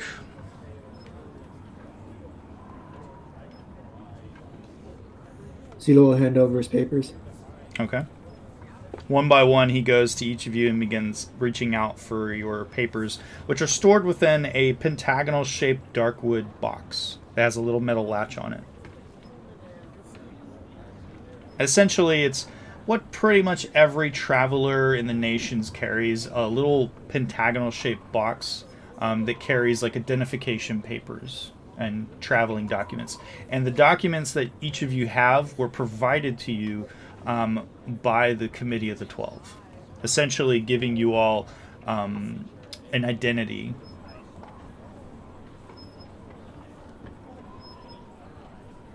And he's going over each one of them and looking at them and then handing them back to each of you. And he stops when he gets to Ender. And he looks at your document. And he looks up to you. Wouldn't be go, Ender, would you? Yes. Thought so. Welcome home. Do I know this guy? You remember this to be one of the many runners for your clan. Of course, he is no longer sporting the very simple armor that he wore when you those many years ago when you ran with your clan. He seems to be in a bit more of a posh outfit. And he keeps looking at you and then looking at his paper. He's right in front of you. He keeps looking at you and looking at the papers and raises one of his eyebrows up as he's reading it. Been away for quite some time, haven't you? What brings you back? It's awful convenient you'd be traveling with this group. It is convenient, and I'm here for the same reason as them. And what would that be? Delivery. Unbecoming of a Ronin. But who am I to judge? We all have our walks of life. It's good to see you again. It's a pleasure. And I'm gonna bow.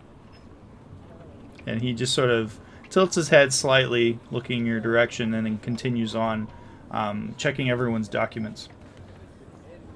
And when he gets to Gunthral, you all hear Gunthral say,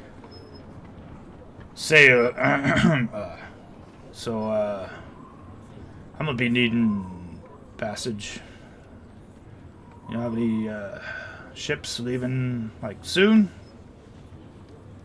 And the man, the half-orc, looks to him and says, probably. Check with the Lorandar people. I'm sure they have something.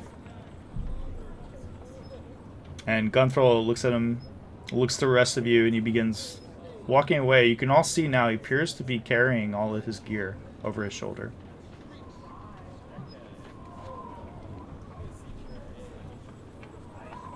Are you going somewhere, Gunthral? Yeah,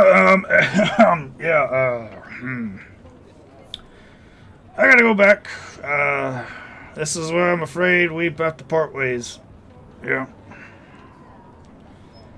Let's not make a big deal about it.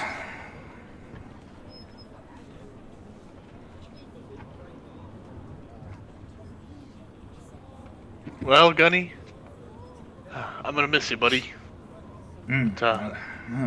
As much as I'm gonna miss you.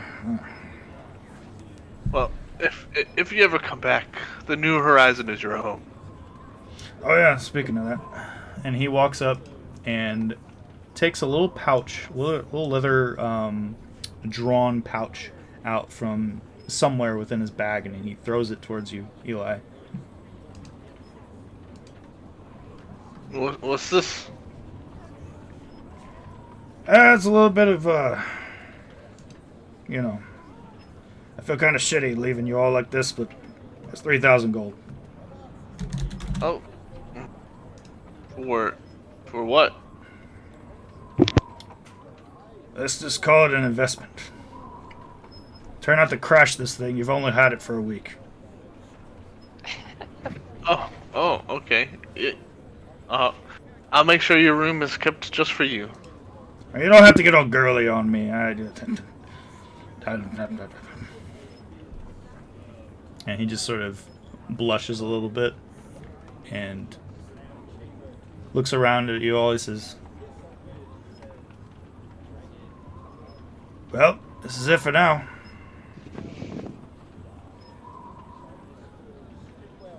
Goodbye. Lefana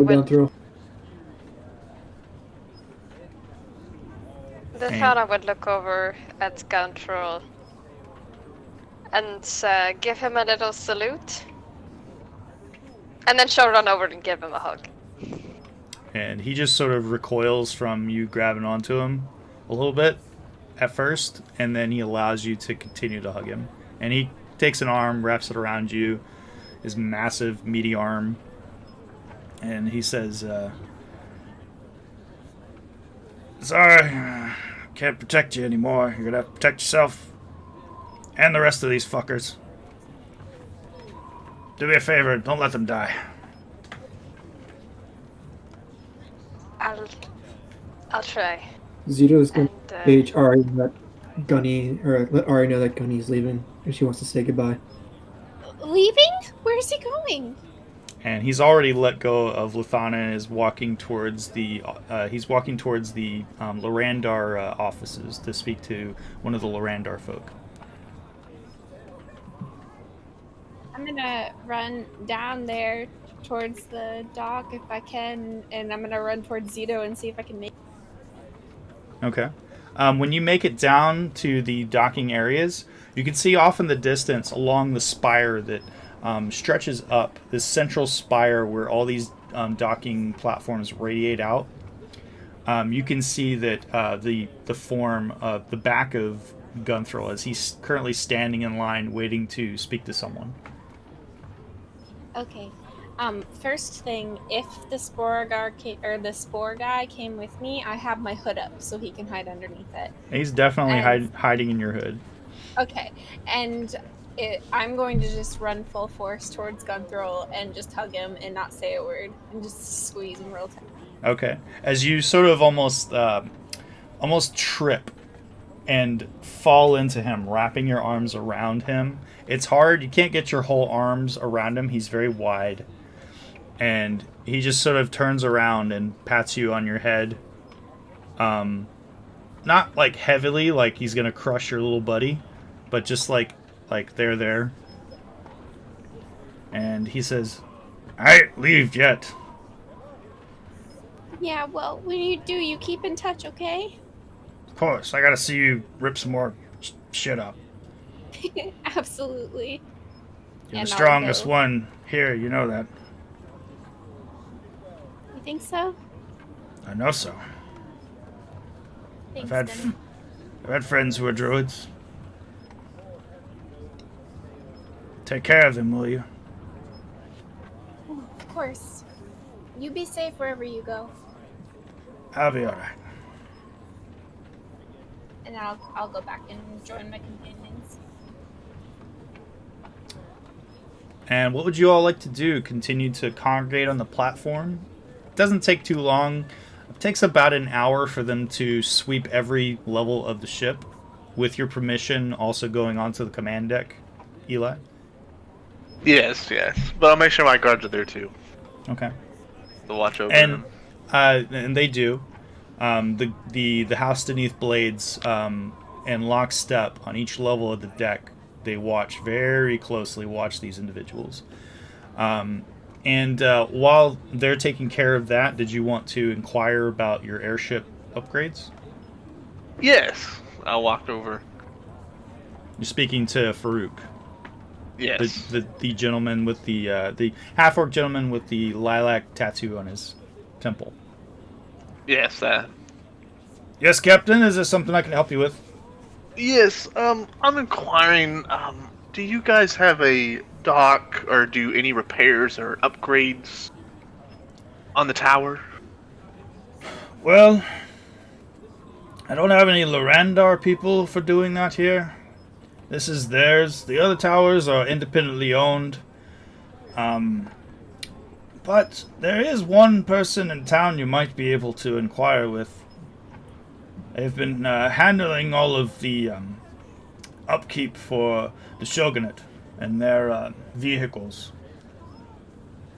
Oh, okay, and who is this? That would be Mr. Thresher. He's Mr.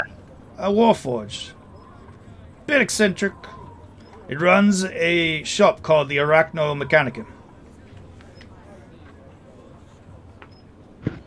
The Iraq? The Arachno Mechanicum. Okay, thank you. Used to be called something else, but I can't remember what it was called. It was from years ago. Apparently Thresher took it over after the previous owner disappeared. He would be the only one in town that'd be able to help you, I'm afraid. I appreciate the information. Thank you so much. You're welcome. And it looks like the crew is done. Doesn't appear to be any loyal folk loyal to the terrorists hiding aboard your ship.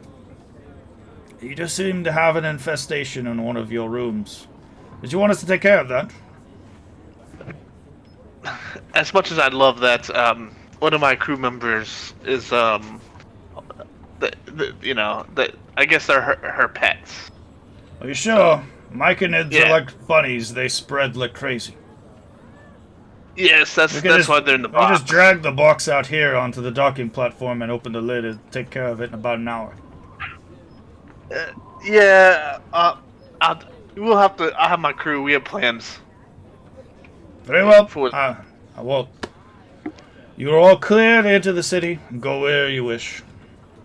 I would suggest that you check in with the Shogun. I believe he wanted to have a word with you all. I will do. Thank you. And I believe my crew is unloading your cargo. Excellent. Well, in that case, and he gestures towards a couple of gentlemen also wearing these sky blue uniforms with these emblazoned patches on the sides of the arms. He brings forth a box and sets it down before you and opens the box, and it is absolutely full of gold. Well, thank you. And I will put that gold into your inventory. I hope you're satisfied with the New Horizon Corporation. Did you already give yourself that 3,000 gold, sir? Oh, no, I haven't. Okay.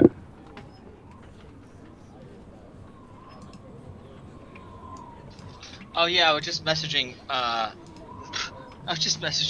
Mark right shit. now, and he said that all of his gold goes to me. Actually, I just realized that I just messed up and subtracted gold from your sheet, Eli. I fixed it. Wow. Sorry. This gold just happened to be on the ground. Yeah, look at all that gold. Alright, I will put that in your inventory. There you go. You now are absolutely laden down with gold, Eli. Yeah, I'll have to go back upstairs and put it all in the chest for upgrades of New Horizon. Okay. So you are now all free to move about the city as you will. As Farouk said, the Shogun would like to see you at some point in time today.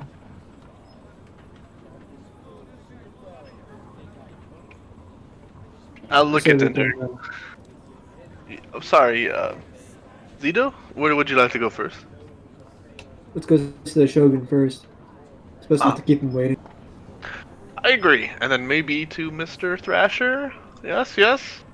And Farouk overhears what you're saying. He says, I'm afraid that the Shogun won't be available until this afternoon. He's a very busy man, as you must understand. There's a nation to run. I apologize. I should have mentioned that. Maybe we should set an appointment then. Well, I could put something in the books if you like.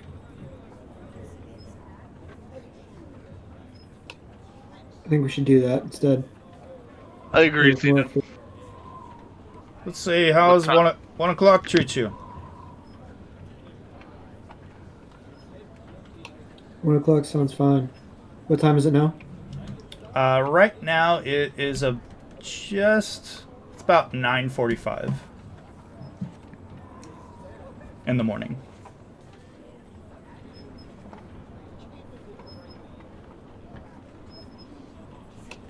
Alright, and I guess we can go visit this Arachno Mechanicum.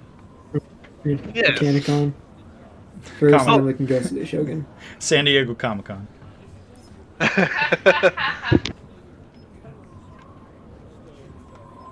Well, yes. Anyone else want to come with us? Yeah, are you guys all leaving together, or what are you doing? Will you come with us, Ari?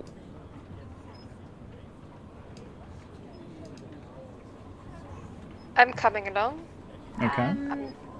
If Zito wants me to go with, I'm gonna go with. Yeah, but I made sure that those spores were safe before I left, though. Okay. Yeah, the spores are all back on your ship.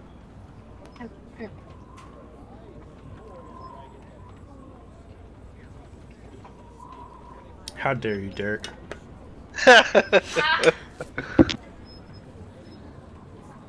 That takes you some time. It's a pain in the butt navigating this place after you all descended down from the Lorandar docking tower spire, and begin to navigate the crisscross walkways over the Glum River in the bay. You eventually find yourselves outside of this enormous warehouse, which is open on one side, and you can see various vehicles hanging from chains in places. You see vehicles that defy logic, and some of them that seem kind of familiar. They kind of resemble the Castellanter Corporation's vehicles that were debuted a while back. If you remember from your travels chasing after Elric Fateweaver, the Tortorums, although these seem to be a bit bigger and open-topped. And as you approach the exterior of this place, you can see now that there are various Warforged at different levels, which are currently working on these different vehicles that are suspended up in this area. And as you get closer towards the interior of the shop, you can all see a great lumbering creature, which is currently moving on all fours around this various place, and it looks like it's reaching out with its big hands and grabbing like boxes and moving them slowly from one place, almost like gingerly moving them from one place to the next. It's covered in some sort of a dirty frock. It almost looks like an apron, which is tied around itself. And after it sets the boxes down, it sits down on its hindquarters and just sort of looks at all of you and regards all of you as you enter into the shop.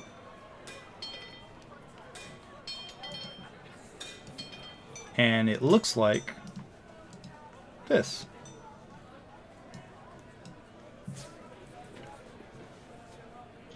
Oh, You don't hide behind Ender. It's Gryffindor. cute, until it rips your face off. but it's cute. And it just sort of tilts its head a few degrees to one side regarding all of you, and then goes back to the other, and then straightens itself. And you all hear sort of a clacking, tapping noise from above you all. And as you look up, you can see a Warforged missing the lower half of its body, what you would normally see legs. Instead, you see what appears to be the legs of a mechanical spider. And it's currently walking along the side of the wall. And it leaps down from the side of the wall and lands in front of all of you. And it says, "Ah! That's your customers. Hello. What can I do for you today?" It's strange. It's odd. You've been around Warforged on the New Horizon. They're all usually very even-keeled individuals. This one seems erratic, and you can see that on one side of its head, on the left side, it has a large monocle that has several lenses that are flipped up on the side currently. And as it's looking at each of you, it reaches up with one hand, one of its arms, and is now adjusting the monocle as it's looking at each of you.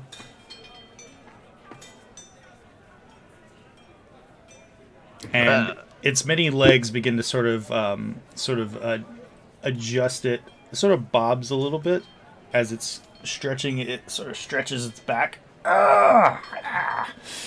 Speak up! I haven't all day. Yes, I'm Eli, a captain of an airship. I heard that I'm supposed to come to you if I want any upgrades. Yes, I can help you with that. I'm kind of busy, though, as you can see. And he, with his regular hand, he gestures out towards the open-air workshop. And you can see that there's an overhang, which I would say it looks like a warehouse. It's missing a wall, and the wall is facing the river. And you can see that from the ceiling, there's all these different metal girders, these support beams where these chains are suspending these vehicles. What do you need? I believe it would be worth your while. I need a few things. Okay. Well, one. Why did you and I come over here and talk shop? And he, with one of his little spider legs, reaches out and wraps it around your shoulders and begins pulling you in closer to it as it begins to turns around and begins moving away, continuing to guide you with its metal limb. And turns its head back and looks over towards the bear-like creature with the owl face and says, "Sparkle, watch the shop, will ya?" And the Warforged with the mechanical spider body leads you into an office area, Eli, away from your companions. And you're all now sitting there, and he begins to go over all of the different upgrades that you were interested in. In the meantime, your companions are back in the open air shop. And you're all looking at this strange bear with the face of an owl. And it continues to look and regard each of you.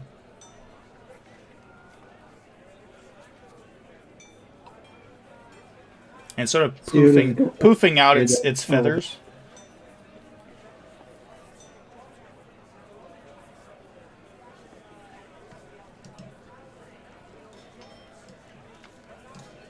And after a while, the creature just sort of tilts its head to the side. And as it does, you can see that there appears to be some sort of a collar around its neck that was obscured by its feathers. And you can see that the center of the collar, there seems to be a grated, oval-shaped object, this node that's sitting in the center of it. And this tinny voice emits from it as it tilts its head and regards all of you. And you all hear this voice say, in very tinny sound, "Well, hi! I'm Sparkle."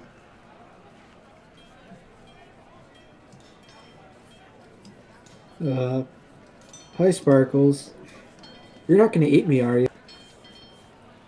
No, I'm not interested in eating whatever it is you are. Do I believe it? You can make an insight check. That's a natural 20. It's this creature that calls itself Sparkle seems to be on the up and up. You don't get any sense of malice, or it doesn't seem to be licking its chops in your direction. Were you saying something under? Just saying you're safe, Zito. You know, being small, you have to be careful. So what y'all here for, anyway? Well, Eli wants to get some upgrades for his ship, but what exactly do you do around here? He's captain of an airship. Oh, that's a ship captain. That's what Thresher was talking about.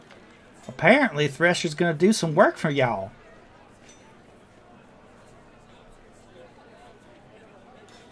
I can't really do anything except move big things around. You know, my fingers aren't quite as delicate as they used to be.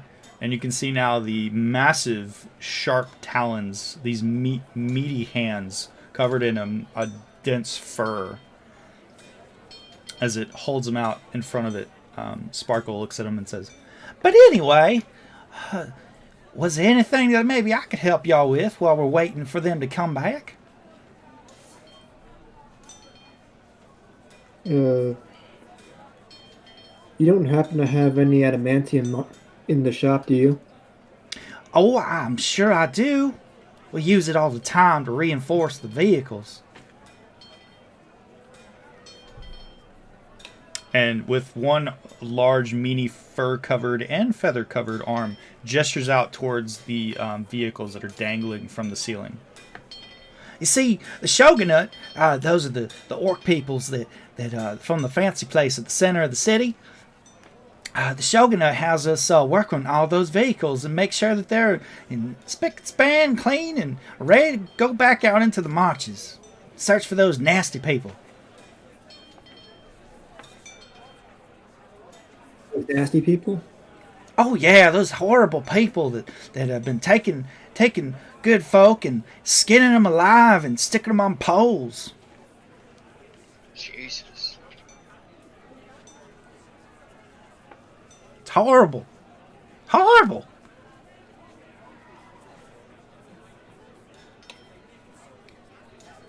Is this a new thing, Ender?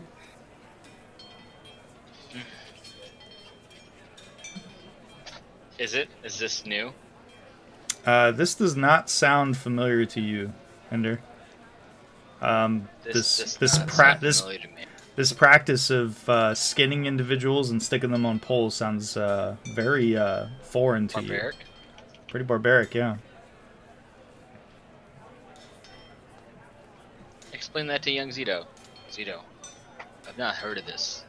This whole idea of skinning people and putting them on poles sounds very barbaric. We're not these. Well, I'm sorry. I didn't mean to scare y'all. Where y'all say y'all from, kid?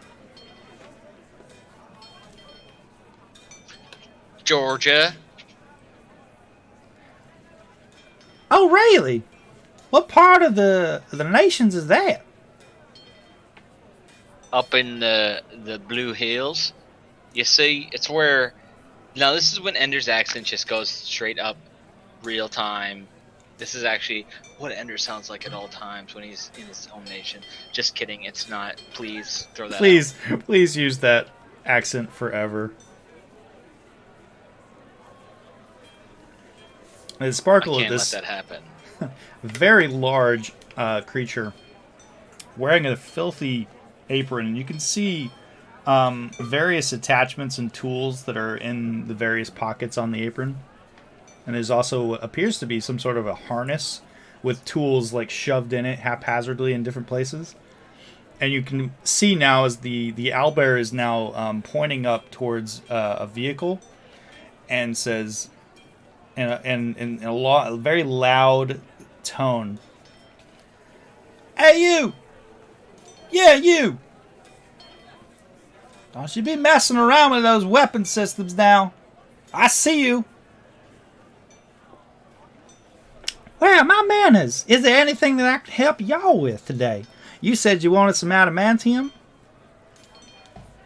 Yes, if you can get me like a crate of adamantium. I could probably help you with that. Just give me a sec. What about the rest of y'all? Just the adamantium. Sparkle. Yes, ma'am. Any other, news around the town about what's been going on or the local gossip?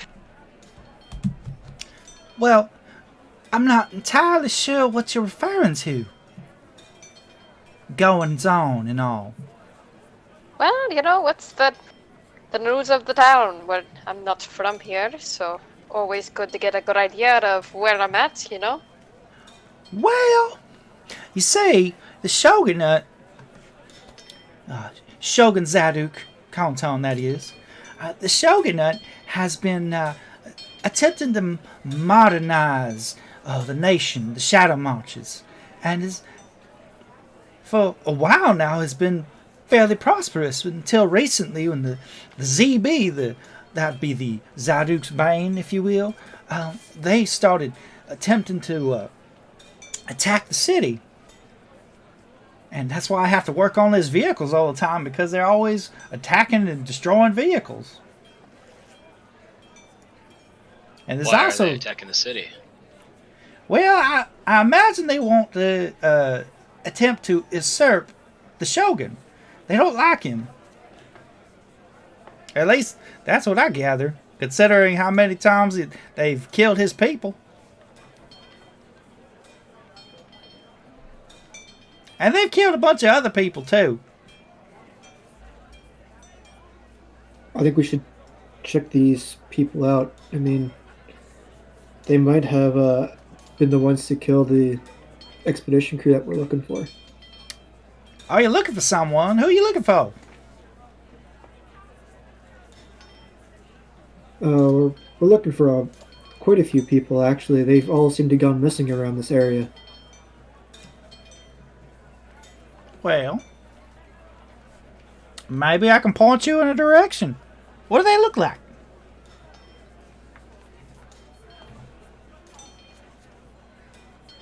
So, did you ever get a description? Only description you've been given is that they are dragon-marked individuals.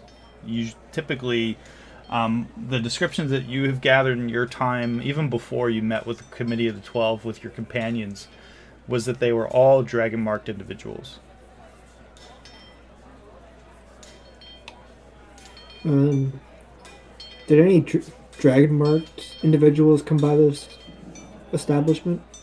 Oh, dragon-marked people. You know, at one time or another, this place was absolutely teeming with dragon-marked people. And then they all up and disappeared. Did they say anything about where they were going? Not really. But I tell you what, I always thought it was kind of strange they all up and disappeared right before those darn terrorists started attacking the town. There used to be a big old house with some sort of a big place at the center of town, and it was a big old house for those people. But unfortunately, I think that place was burnt to the ground. It's right below the palace, at the heart of the city.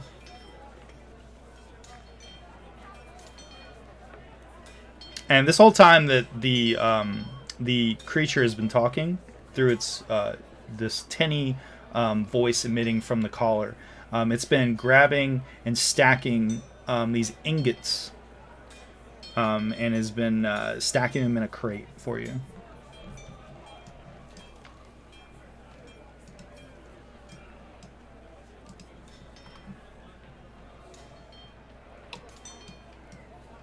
Alright, so either before meeting with the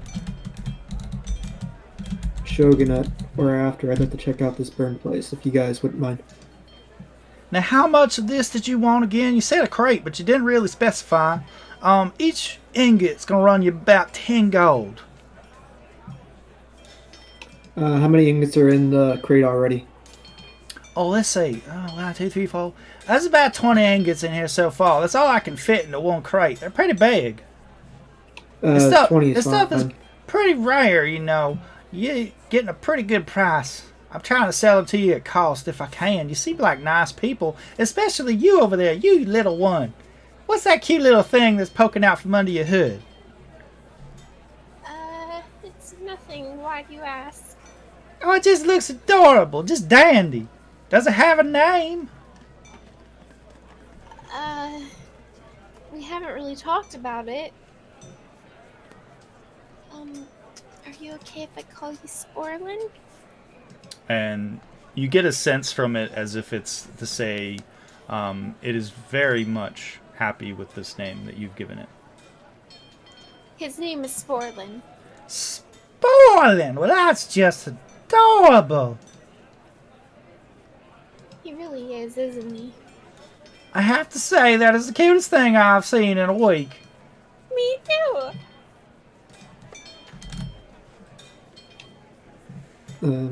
Yeah, I think I'll take 2 crates of those of 20. Okay, that'll be 40 ingots. That'll be 400 gold, sir.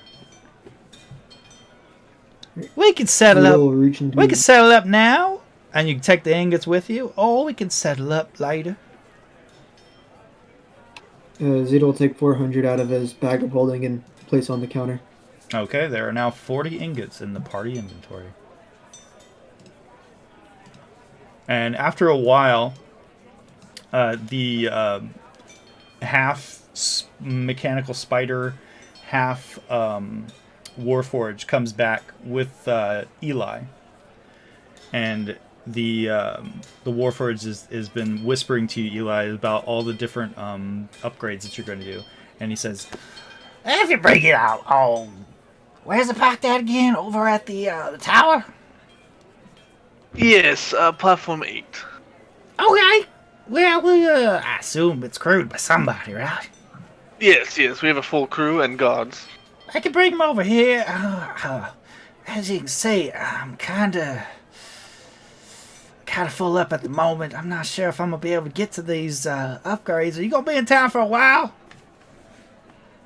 I'm not quite sure how long, but it could be worth your while. And he pulls out 100 gold to be at the front of the line. How much? Remind me again exactly what you wanted. Oh, I have a list here, and he pulls out a piece of paper and hands him the list. Looks at the list and says, I'll get back to you. How about that? 200 gold slowly comes out of the pocket. I told you I'll get back to you. How about Okay. the end of the day? Okay, just let me know. Yes. I sent you a message. Sparkle! Okay. Sparkle, will you stop bothering those people? and Sparkle at this point has ceased talking and just sort of chirps. This throaty, just like.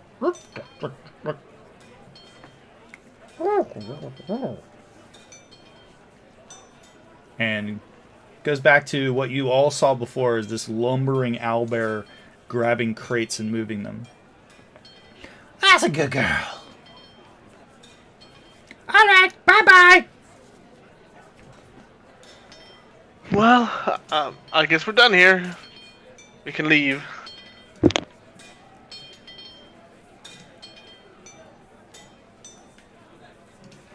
So what would you all like to do now? It took a better part of an hour and a half to navigate this sort of rat's nest of ropes and rigging and platforms to get over to this place.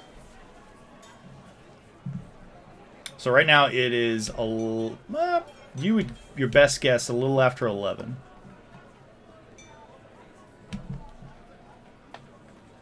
So we start heading over to the palace just to make sure we're not late.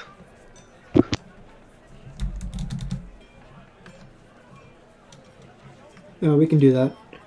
And Jeremy, I put 40 adamantine ingots in my inventory. Okay. But I can't wait till like 39. Sure thing. I'll delete the rest of them from the inventory.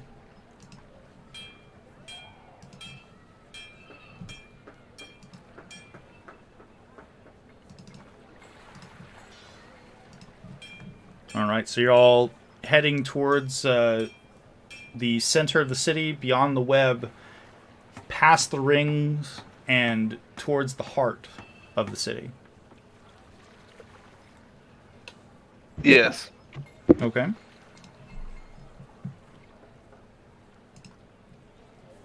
And as you pass through the city, you don't see a whole lot of what one would call variety in the folk that you see. Mostly you're just seeing orcs, half orcs here and there.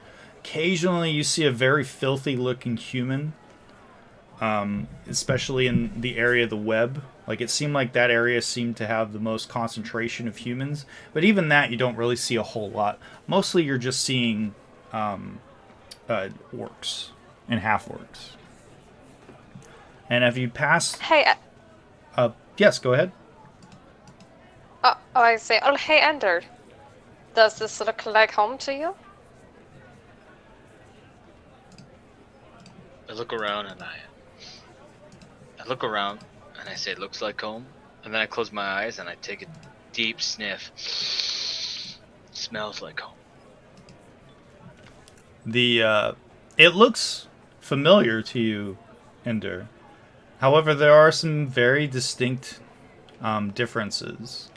You remember the city of Zarash'ak being a very diverse city, with not like every race that you've known in your time but you saw a good handful of different races. Even at one time, many of the monstrous races from Droam would spend time here in Zarash'ak trading, but you haven't seen any since you've been here. And the towers, besides the Lorandar Tower, you see all these towers that resemble the ones on the border between Droam and the Shadow Marches. Very alien to you. They don't look familiar. And even at the center of the city, this palace that seems to be suspended in the air above the heart, that is completely new. I tell Lathana this.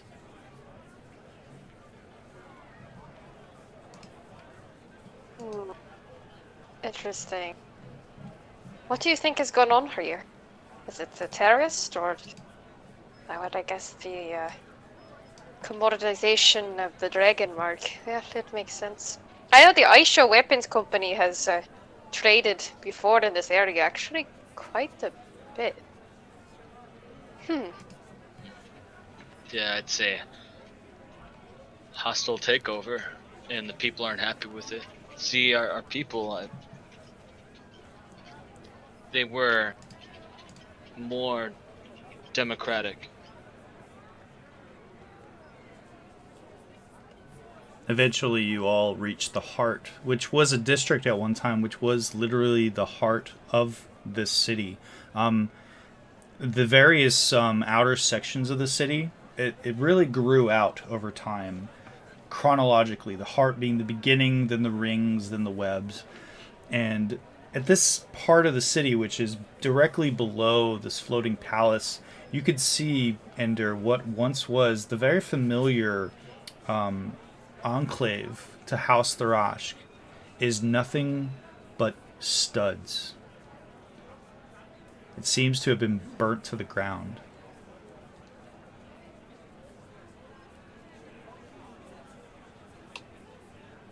Could this be the house that the Dragon Mark expedition was staying in? And he's asking that to Ender. Possibly so.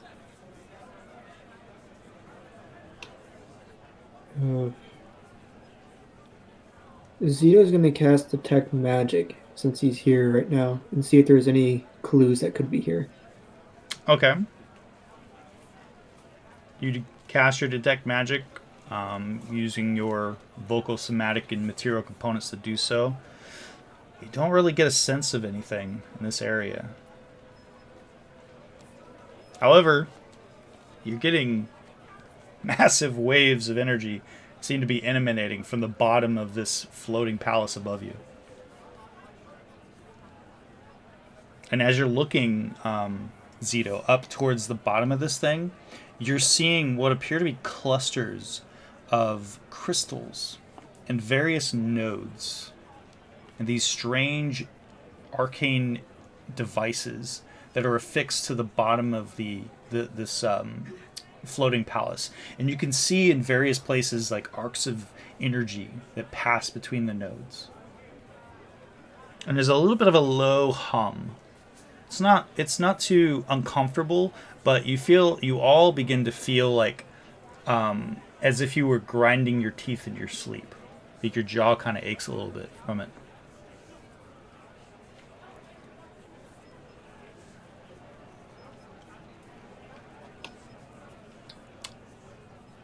I couldn't find anything here. I think we should head up to the castle. Eventually, you all find yourselves at a platform that appears to be similar to the ones that you've seen in Sharn. It's a circular flat platform, and it has a node that rises up on one section of it. It appears to be in a potential lift platform. Where does it go? It appears to lift up. It's currently seated on ground level. And it's positioned right below the palace.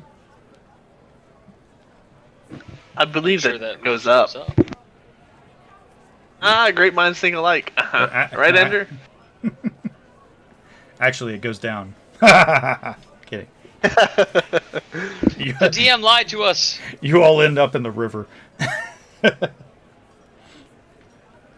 So What have we done to make you so displeased with us? So you all assemble on the platform, I assume? Yes. Okay. Yes. One by one, you step foot onto the platform as it begins to rise up after being activated. Above the heart, rising up above the rings. You can see in the distance all around you the marsh as it seems to extend on and on forever, almost. Eventually it comes to a rest at the edge of one of the platforms leading into the palace. And as you get there, you can see now a few individuals that are standing near an entrance. And they are absolutely covered head to toe in armor that seems to be made of stone. And they're both carrying these long clubs with these spiky stone nodes all over it. Almost appears like it's made out of stone, or like it was formed from stone. And they both appear to be orcs. And as you begin to approach, one of them, in a very gruff voice, looks at you and says, "State your business."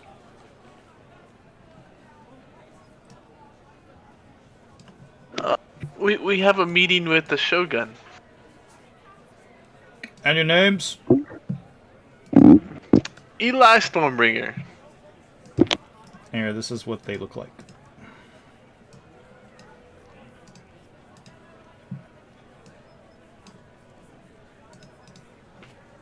And he continues to look at each of you as you all identify yourselves. He stops when he gets to you, Ender. And he just sort of nods in your direction. He says, "You're expected. This way." I follow.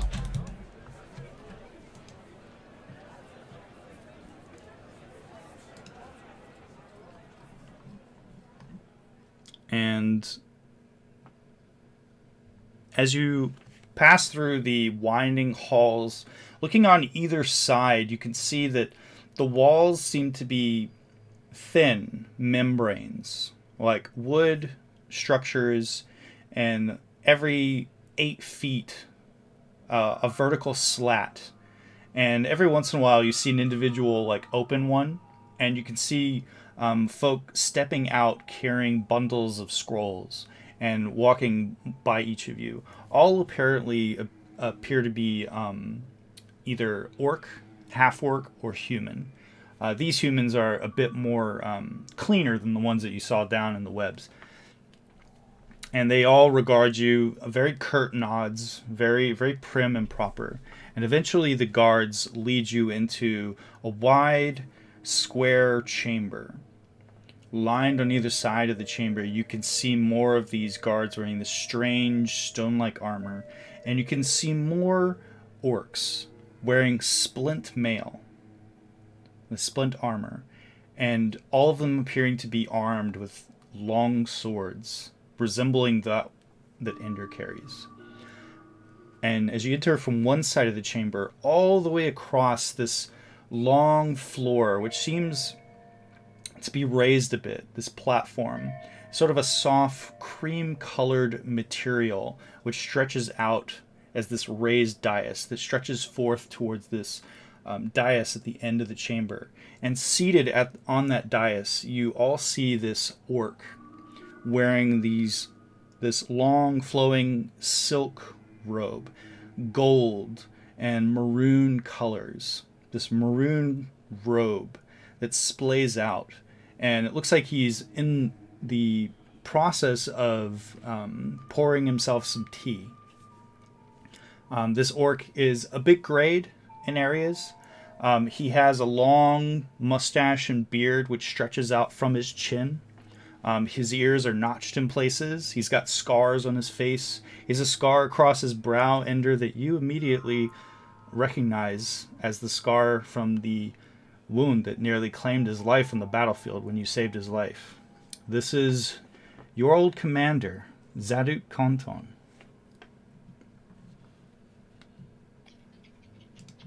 Zaduk, huh? And you can hear him, his voice bellowing out across the chamber. Go in there! Welcome home. Very strange seeing you here.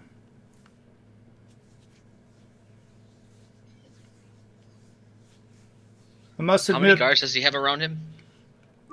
as you look on the sides of the walls, there are, you see about 10 of those stone armored warriors sporadically spread out in areas, seem to be covering like what appear to be doors that maybe lead out from this place.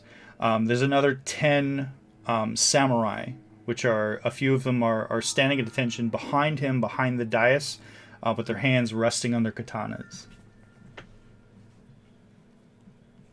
And he's just sitting there. He's kneeling on this wide, soft, padded area on this dais.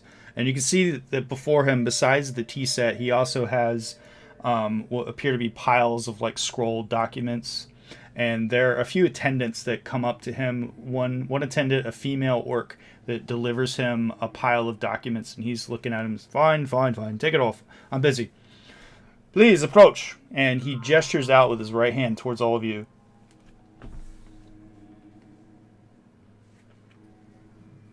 I approach. What about the rest of you? I'll approach behind Ender. Okay. I'm gonna stick close to Zito and look at him for what he thinks is the right thing to do. It's a very, very wide chamber. Most of the dressing, if you will, of this chamber seems to be on the sides of the walls. The walls, again, they're somewhat similar to the hallways that you were led down, where it's this thin membrane which seems to be illuminated from behind, and you see shadows moving from behind those membranes in various places as you're all heading down into this chamber. At the center of which you all seem to be, at this point, potentially at the heart of this complex.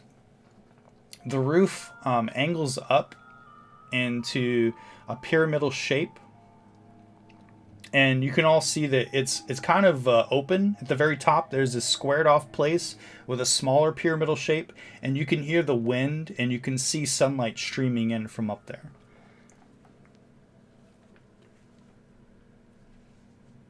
So tell me, my friend, my old friend, why have you come back?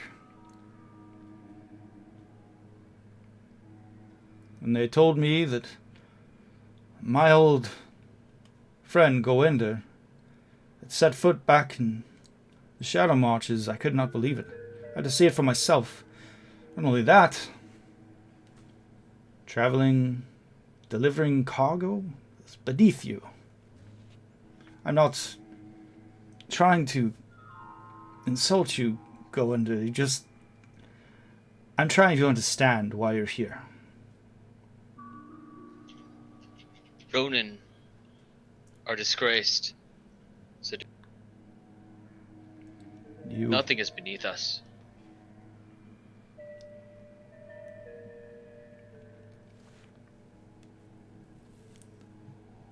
You know, we never did find the perpetrator. They We did not come disappeared. here to discuss this. Very well. Perhaps we could reconnect some other time. In the meantime, introduce your friends. I believe this is the crew of the New Horizon, if I'm not mistaken. Yes. We are the crew of the New Horizon. Eli Stormbringer's behind me. He is the captain of New Horizon. This is Little Zito, Lathana, Ari.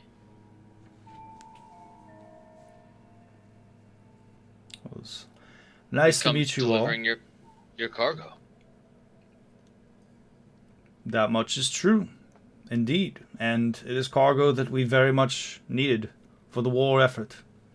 I'm afraid you will visit us at a time that is... I'm afraid the nation is gripped with constant conflict. In rebellion, yes. So, Duke, I've told you. I don't know if this terrorist organization is necessarily rebellion, as if more an annoyance. Perhaps you've heard of them? I've already heard of them. I've only been here for hours.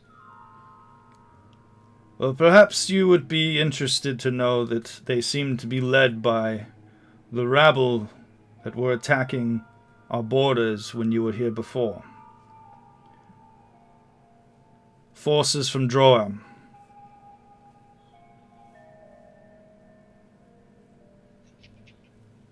Is that so?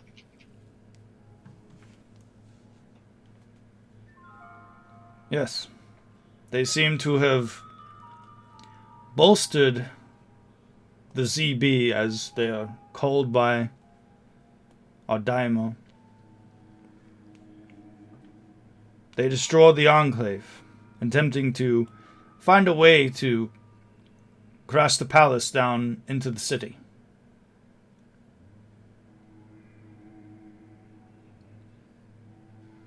If they would ask for my life, I would gladly offer my neck if it would keep them from killing more of our citizens. But I have a nation to run. We are in turmoil. My job is never done. This is worse than the wars before, when the clans were at war with each other. These people are savage. They seem to have adopted the monstrous ways of Droam. Killing people, flaying them alive, and crucifying them on the outskirts of the city. As a warning or a promise.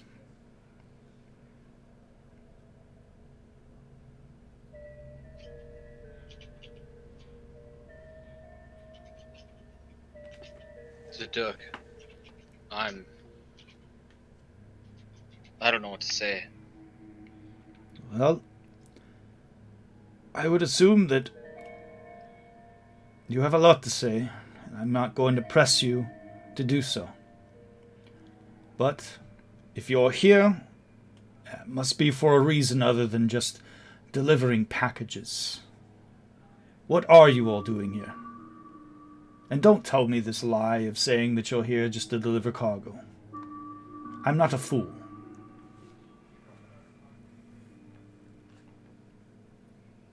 Can I have some kind of insight check on him?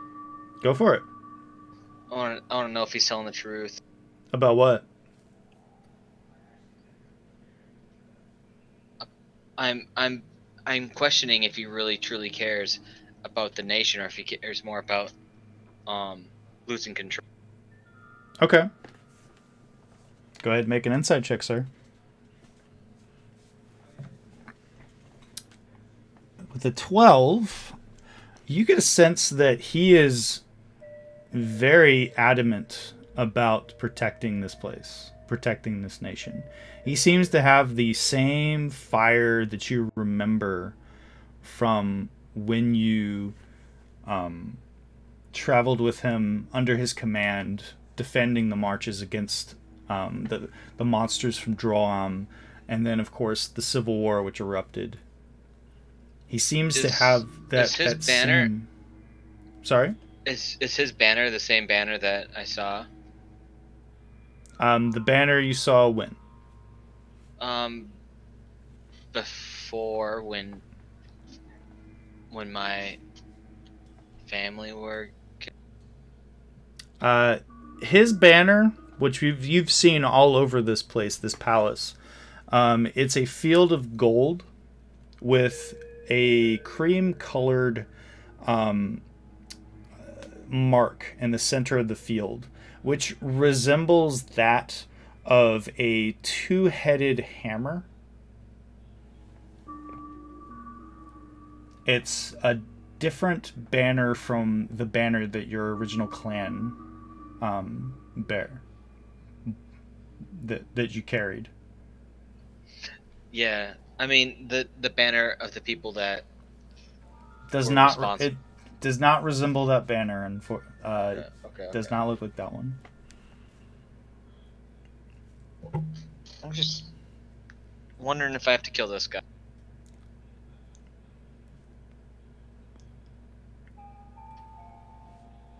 And he continues to look at you and waiting for you all to answer his question. Any one of you.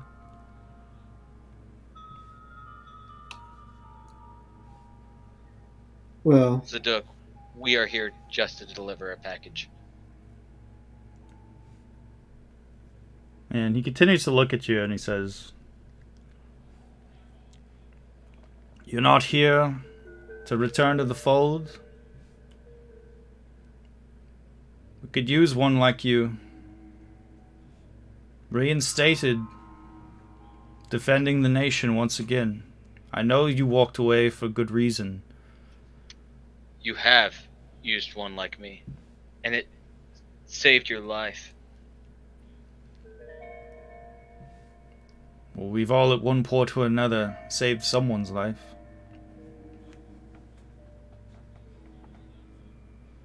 My question to you now is, are you interested in saving more?" You're such a fucker, Jeremy. That was obviously out of character. Damn it. No, Just had to no, kick no. me in. Ender looks up to the sky and says, "You're such a fucker, Jeremy." And Nathana's like, Somehow Ender knows "Are the you name okay?" of his god.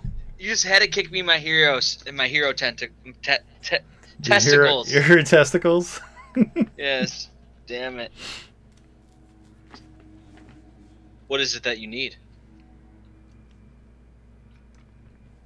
I have many daimyo. I have many samurai. But they have so far been, I wouldn't say, inadequate in their search for these people. We have found and put down cells of the ZB, of the terrorists, but we've been unable so far to actually find where they hang their hats, where they are hiding out there in the marches. I need someone with your skills. I need a go-ender. I need you to find these people and stop them from slaughtering your brethren.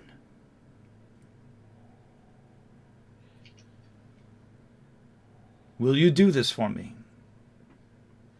And he's addressing you directly. He's not looking at your companions at this point. He sort of leans forward a bit. With respect, Your Honor, would you mind if we spoke about this amongst ourselves before making a decision? Take all the time you have, but just know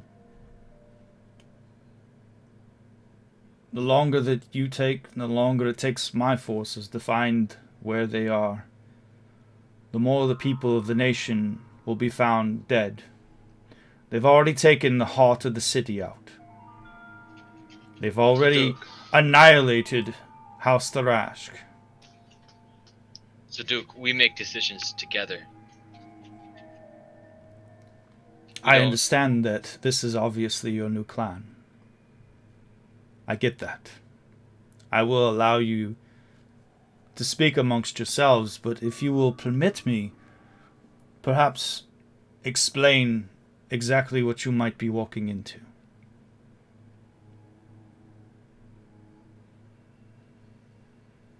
Before you make your decision. I'm gonna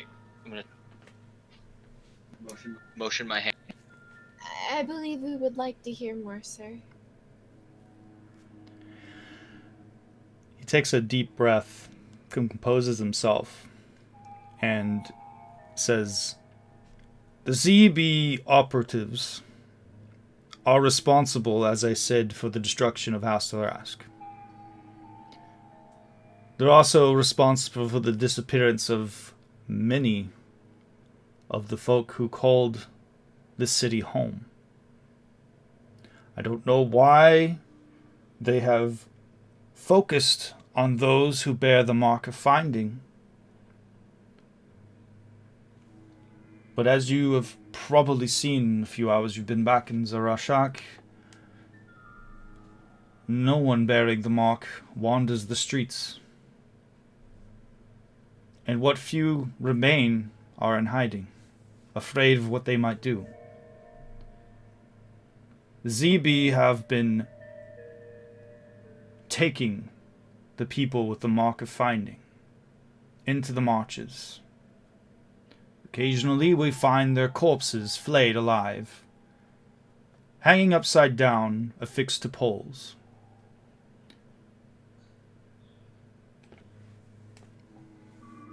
The ZB are rumored, as I said, to be led by forces from Droam. That much is true. However, I have suspected for quite some time now that the former leaders of the clans that rebelled during the Civil War, those that we could not bring to justice, those that we could not bring back into the fold and to seek reason, are the architects of this terrorist organization. That is what you will face. That is what you will find. Droam and our brothers and sisters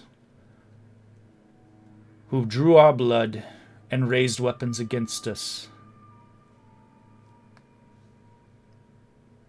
They are coming for us all.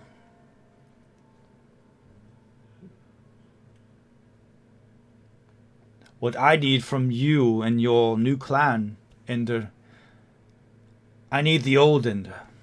I need the bloodhound. I need the warrior with honor, who fought for the people of this nation. As distasteful as you may have had for civil war, it has not gone away. What I need for each of you is to find where these people are located, contact what remains of our samurai, and we will assist you in bringing them to justice. Obviously, I can assume that you will not do this for free. We can come to an agreement of some sort.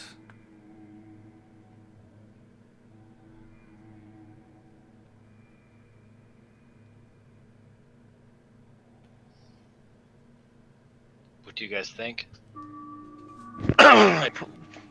Pushes on Ender a little bit. Your clan likes gold. We like gold, yes. Lathana? Hey man, if you don't like civil war, you know, I'm for hire. I'll shoot people for hire. You know, that's what I do. Cito? Well, I think this group that we're being hired to go after is linked to the group that we're trying to find. Ari? If it holds any bearings to you, I stand by your side. Yes. I'm gonna look up at Saduk. Yes. Yeah, we'll do it. And I'll just turn everyone around and we'll start walking. Wait. For a fee. We can, of course, come to some arrangement after you've found them, of course. And Our I captain will. has a high price. I imagine Yeah. so. A Lorandar elf, I would not expect anything less. I'm sure that you all like a heading a place to start looking? This. The Glum River would be your best course to get there. You'll need to travel upriver to the Crawling Swamp, just west of the Deepwood. I can provide you with an elemental skiff to help you navigate the waterways, if you prefer to. To be perfectly honest, that would be the most. I've hiked through those waterways. We'll take the elemental skip. Very well. Garnimer will be at your service. You can find her. Also, You can find her so down at the port in the webs.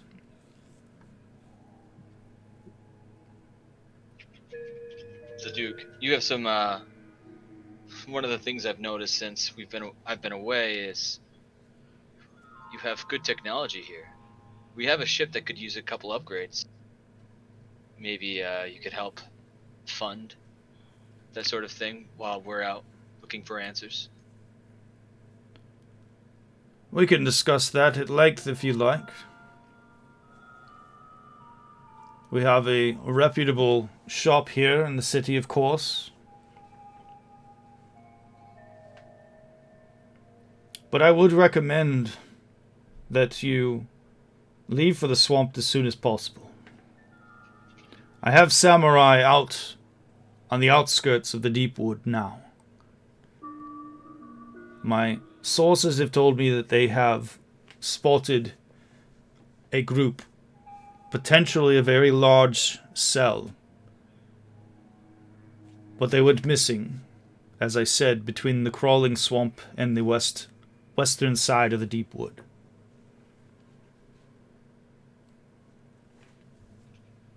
Alright, I gesture everyone to start walking out.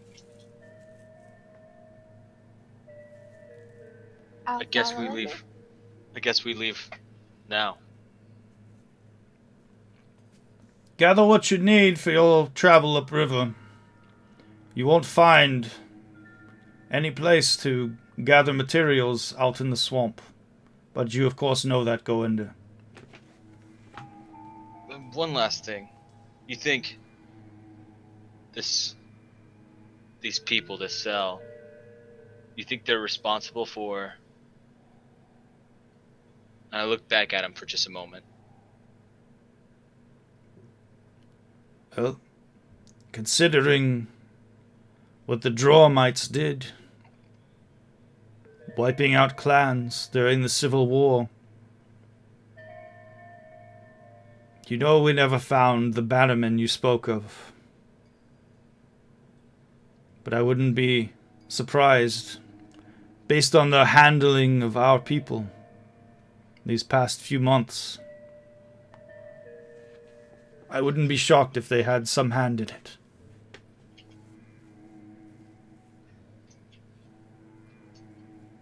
Ender's gonna growl, spit, and start stomping off. It's good to see you again. I raise my hand up as I'm walking away. Stomping away. I really thought that was gonna go a different way. Okay. We're past 10, so if you guys want to come to a place to stop, we can. Dude, I was gonna butcher that guy. I was gonna chop him up into pieces, and I actually wasn't worried about you guys, which is kind of horrible. I was like, out of character wise, of course I worry about you guys, but in character, I literally was gonna just cut that guy's head off.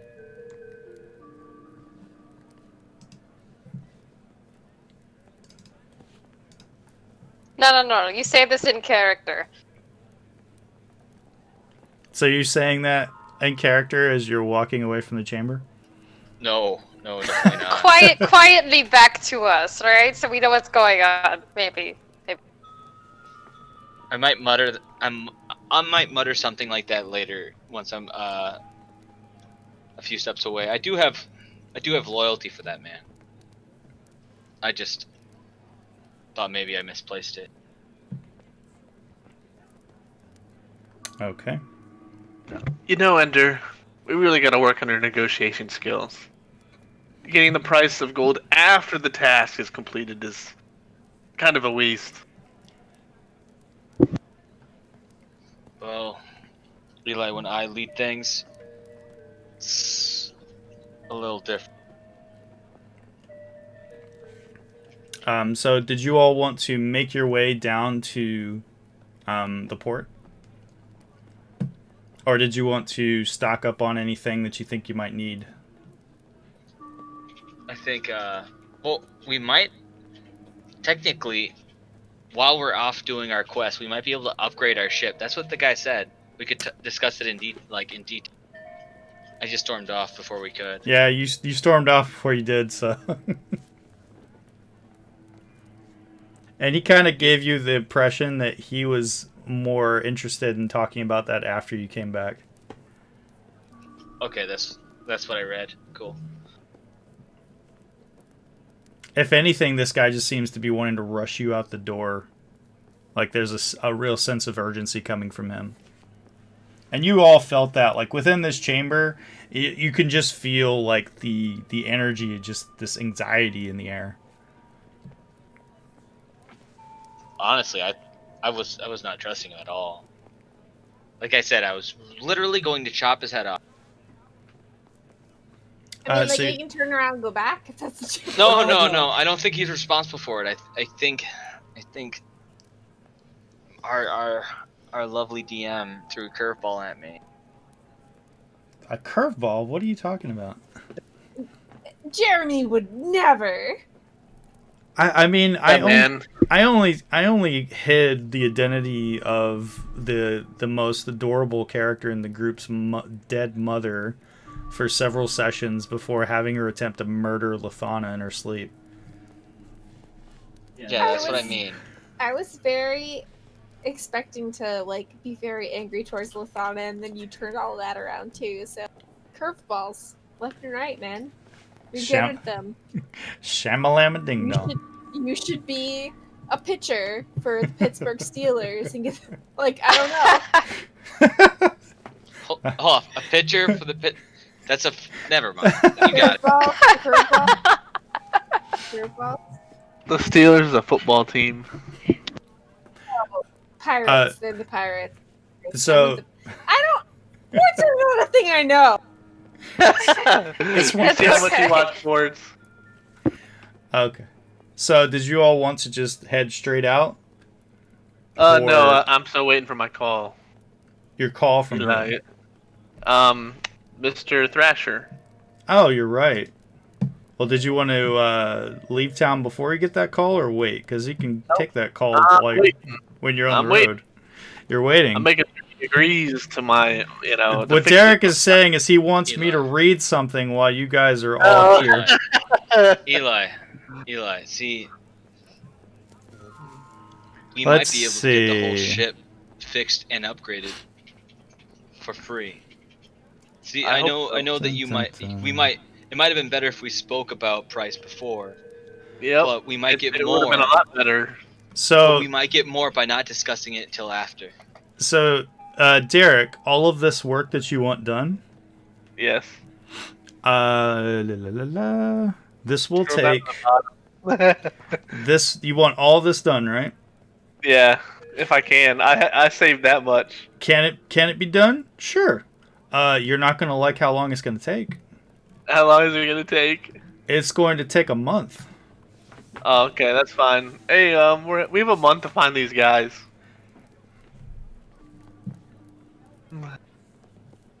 But I pretty much emptied. I mean, 0 coins. Considering how big the Shadow Marches are, we'll see. I'm poor now. Eli's poor. Eli's poor. Please give him some money. I spent 24,000 gold. Eli had 24,000 gold. How'd you get that much gold?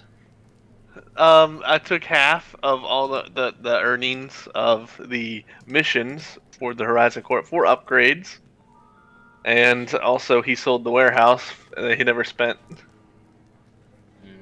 And from the previous, remember, Eli has no magic items. I have not bought the Ring of Spell Storing because I have saved that gold for the ship.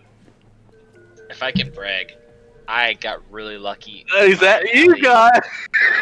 Dude, I you got like 7,000 gold item for free. Dude, I think I'm all like tuned up. I don't think I can get anything new. Exactly. I haven't got much magic because I've put in the ship.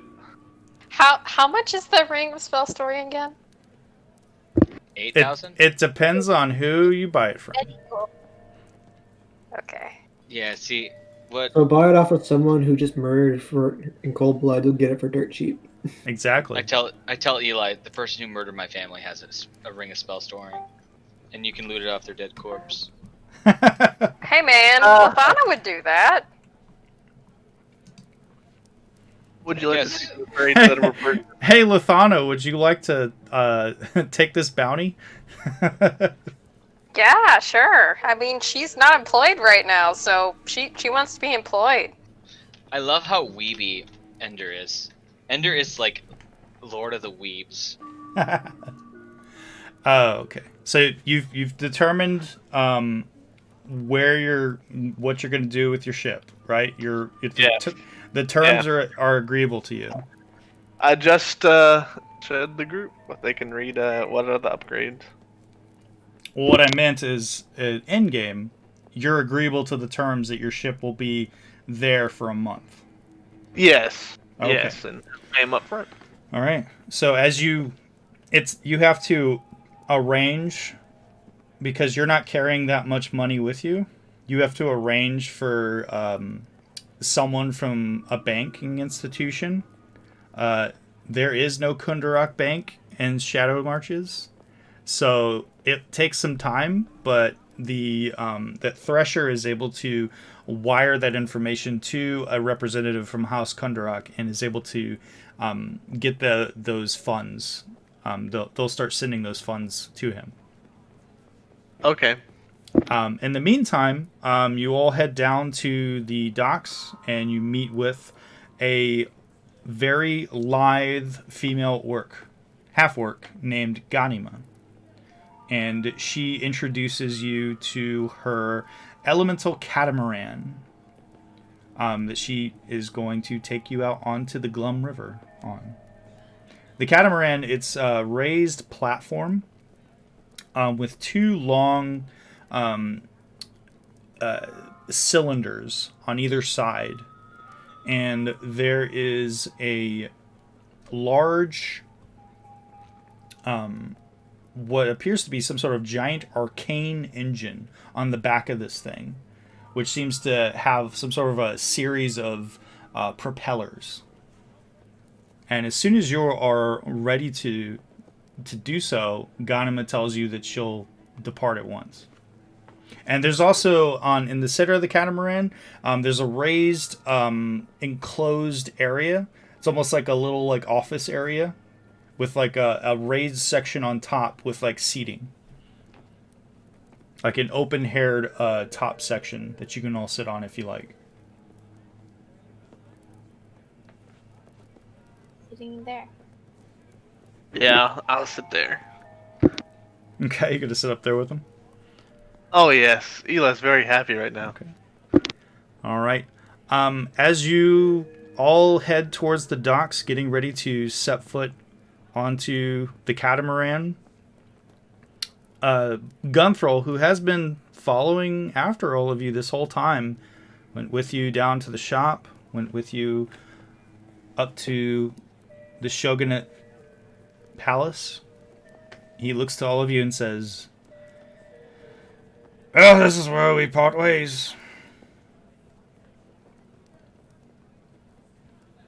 It's been a blast. Well done. I missed you too, little one. Remember what I said." Hug him and try my best to reach up and kiss him on the cheek. I don't know if I'm physically capable, but I will try. He will crouch down a bit to allow you to give him a full neck hug.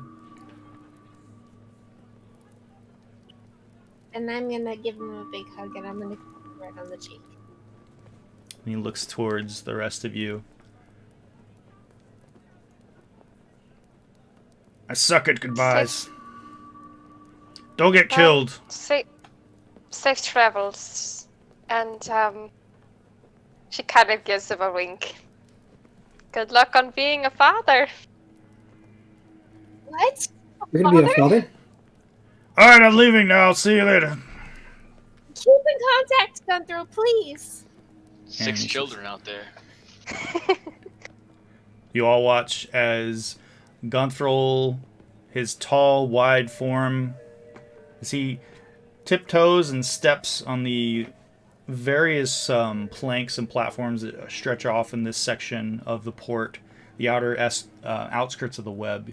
You watch as his wide, imposing form begins to get smaller and a little less impressive in the distance as he steps off and dips around a corner, out of sight, but not forgotten. One by one, you all turn around and look out onto this large elemental catamaran and all embark onto the vessel. Ghanima revving up the elemental engine and setting her catamaran off towards the north and then towards the west, curving around the Glum River, navigating it, picking up speed, the wind whipping past your faces, your hair whipping in the wind as it speeds along, gliding across the surface of the swamp. Ghanima yells out over the sound of the engine, "Hold on for dear life!" The catamaran glides across the swamp, glides across the muddy brown Glum River, turning eventually north, charging down the wide river, heading towards your destination of the crawling swamp. And that's where we're going to end for tonight. Okay, but are you gonna hit me with a fireball? Because that's the only way you're gonna hit Sporlin with a fireball, because that's pretty fucked up if you're hitting Ari with a fireball.